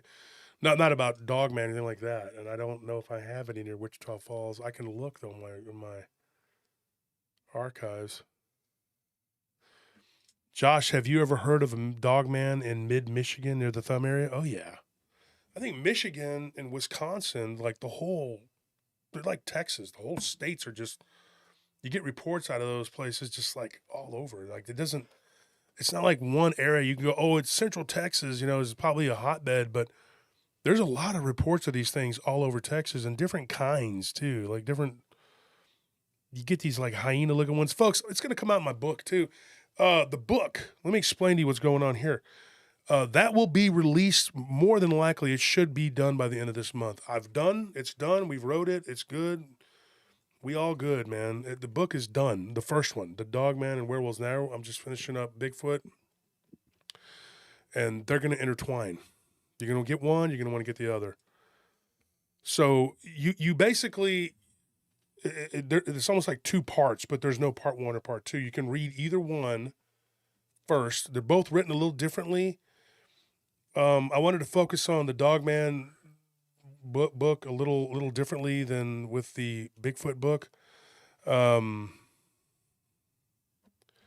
It's just, I don't know how to describe it. Like some of the people who had encounters with one type of cryptid had encounters with the other. And I thought it would be neat to have their stories told in two different books, because I do think that they kind of go together, especially if it's the same person that had encounters with both. It's not real common, but it did happen. And so I thought it was interesting. And I did focus on trying to put people in the book in particular who were researchers who have had experiences, and people who have written books themselves and people who are podcasters and things like that. I wanted to focus on my colleagues quite a bit because I thought it would be interesting to showcase some of them because they could actually interact with you in some way, whereas some of the people just wanted to be anonymous and not, and I'm not knocking that, that's fine. If people don't want to, come out and say what they, it's not everybody wants to do that. Most people, it's not worth the hassle of trying to get all that, and then get them to have to, fill out paper and say, hey, I got to be able to use your story on the book and whatever and blah, blah, blah. And it gave me a renewed respect. I already had respect for authors, but writing is not easy. It's time consuming and it is very, there's a lot to it, man. I have a renewed respect for people like Barton and Ken and Lyle and David and Nick Redfern and all these people who write. Whenever somebody bashes an author, man, you need to take a step back and shut up, sit down. Because those guys, they go out into the field and they fill these reports. They do actually do boots on the ground work, like research, field research, and then they have to write all this. That's where the respect part comes in, and people that try to come to me and say, "Oh, you need to let me come on your show because I wandered around the creek behind my house, and did you write a book?" No. One person told me, "I don't even read books. Why would I write one?" Then why would I put you on my show? It doesn't make any sense. Why would I put somebody on my show that doesn't even read books? And the thing is, they want to bash authors. I saw somebody doing it in a group the other day. They were like, these authors think they know so much, blah, blah, blah. Yeah, they do. That's why they write books. That's why, yeah, they do. Seriously. It's just like one of those things where when somebody writes a book, I don't know, they put a little bit of themselves into that book. You got to put your heart and your soul into it, into your work. It's a very respectful thing to me to have written a book. And it's not the be all end all. I'm not going to be like, "Oh, I'm a published author now. Nah, I wonder what the poor people are doing." No, not at all. It's humbled me in a lot of ways because it's so much work and having to have people help me, constantly having to talk to people and do stuff. It's like it's a pain. It's a pain. Ken helping out and Barton helping out and whatever. But there's a lot of conversation involved in this. A lot of talking involved and a lot of research, actual research, and a lot of interviewing and whatever. And, I have a renewed respect for writers. More than I did before. I haven't written 3 books, Illuminati. I've written 2, I'm done with one, almost done with the second one. And I hope that they're up to what you guys' standards would be. I hope that you guys liked it. It's my best. It's what I could do. I did have to have help, from authors because I didn't know what I was doing. Can't just walk in and go, "I'm going to build this house." No, I hired people to do it. That's kind of how that works. And people, they want to just come on and tell me how the cow eats the cabbage and just slap me up and tell me to sit there while they ramble on about data. Nobody cares. But anyways, folks, we'll be back on Sunday. I'm getting my second wind. I know we missed last Sunday because I was ill, but I'm getting better. And we'll be back on Sunday. You believe it. We'll be right here. And, hopefully, like I said, the end of the month, the books come out. They'll be for sale on Amazon. I did self-publish. The guy that's coming on my show on Sunday, he did not. He went through a publisher who was very well known, and we're going to talk about that on Sunday. He wrote a book, and I'm very happy for him. He's a friend of mine, and I hope he comes on and we have a good time. Folks, conference is going on, with or without people. The train, like I said before, the train left the station 4 years ago. We haven't reached our destination.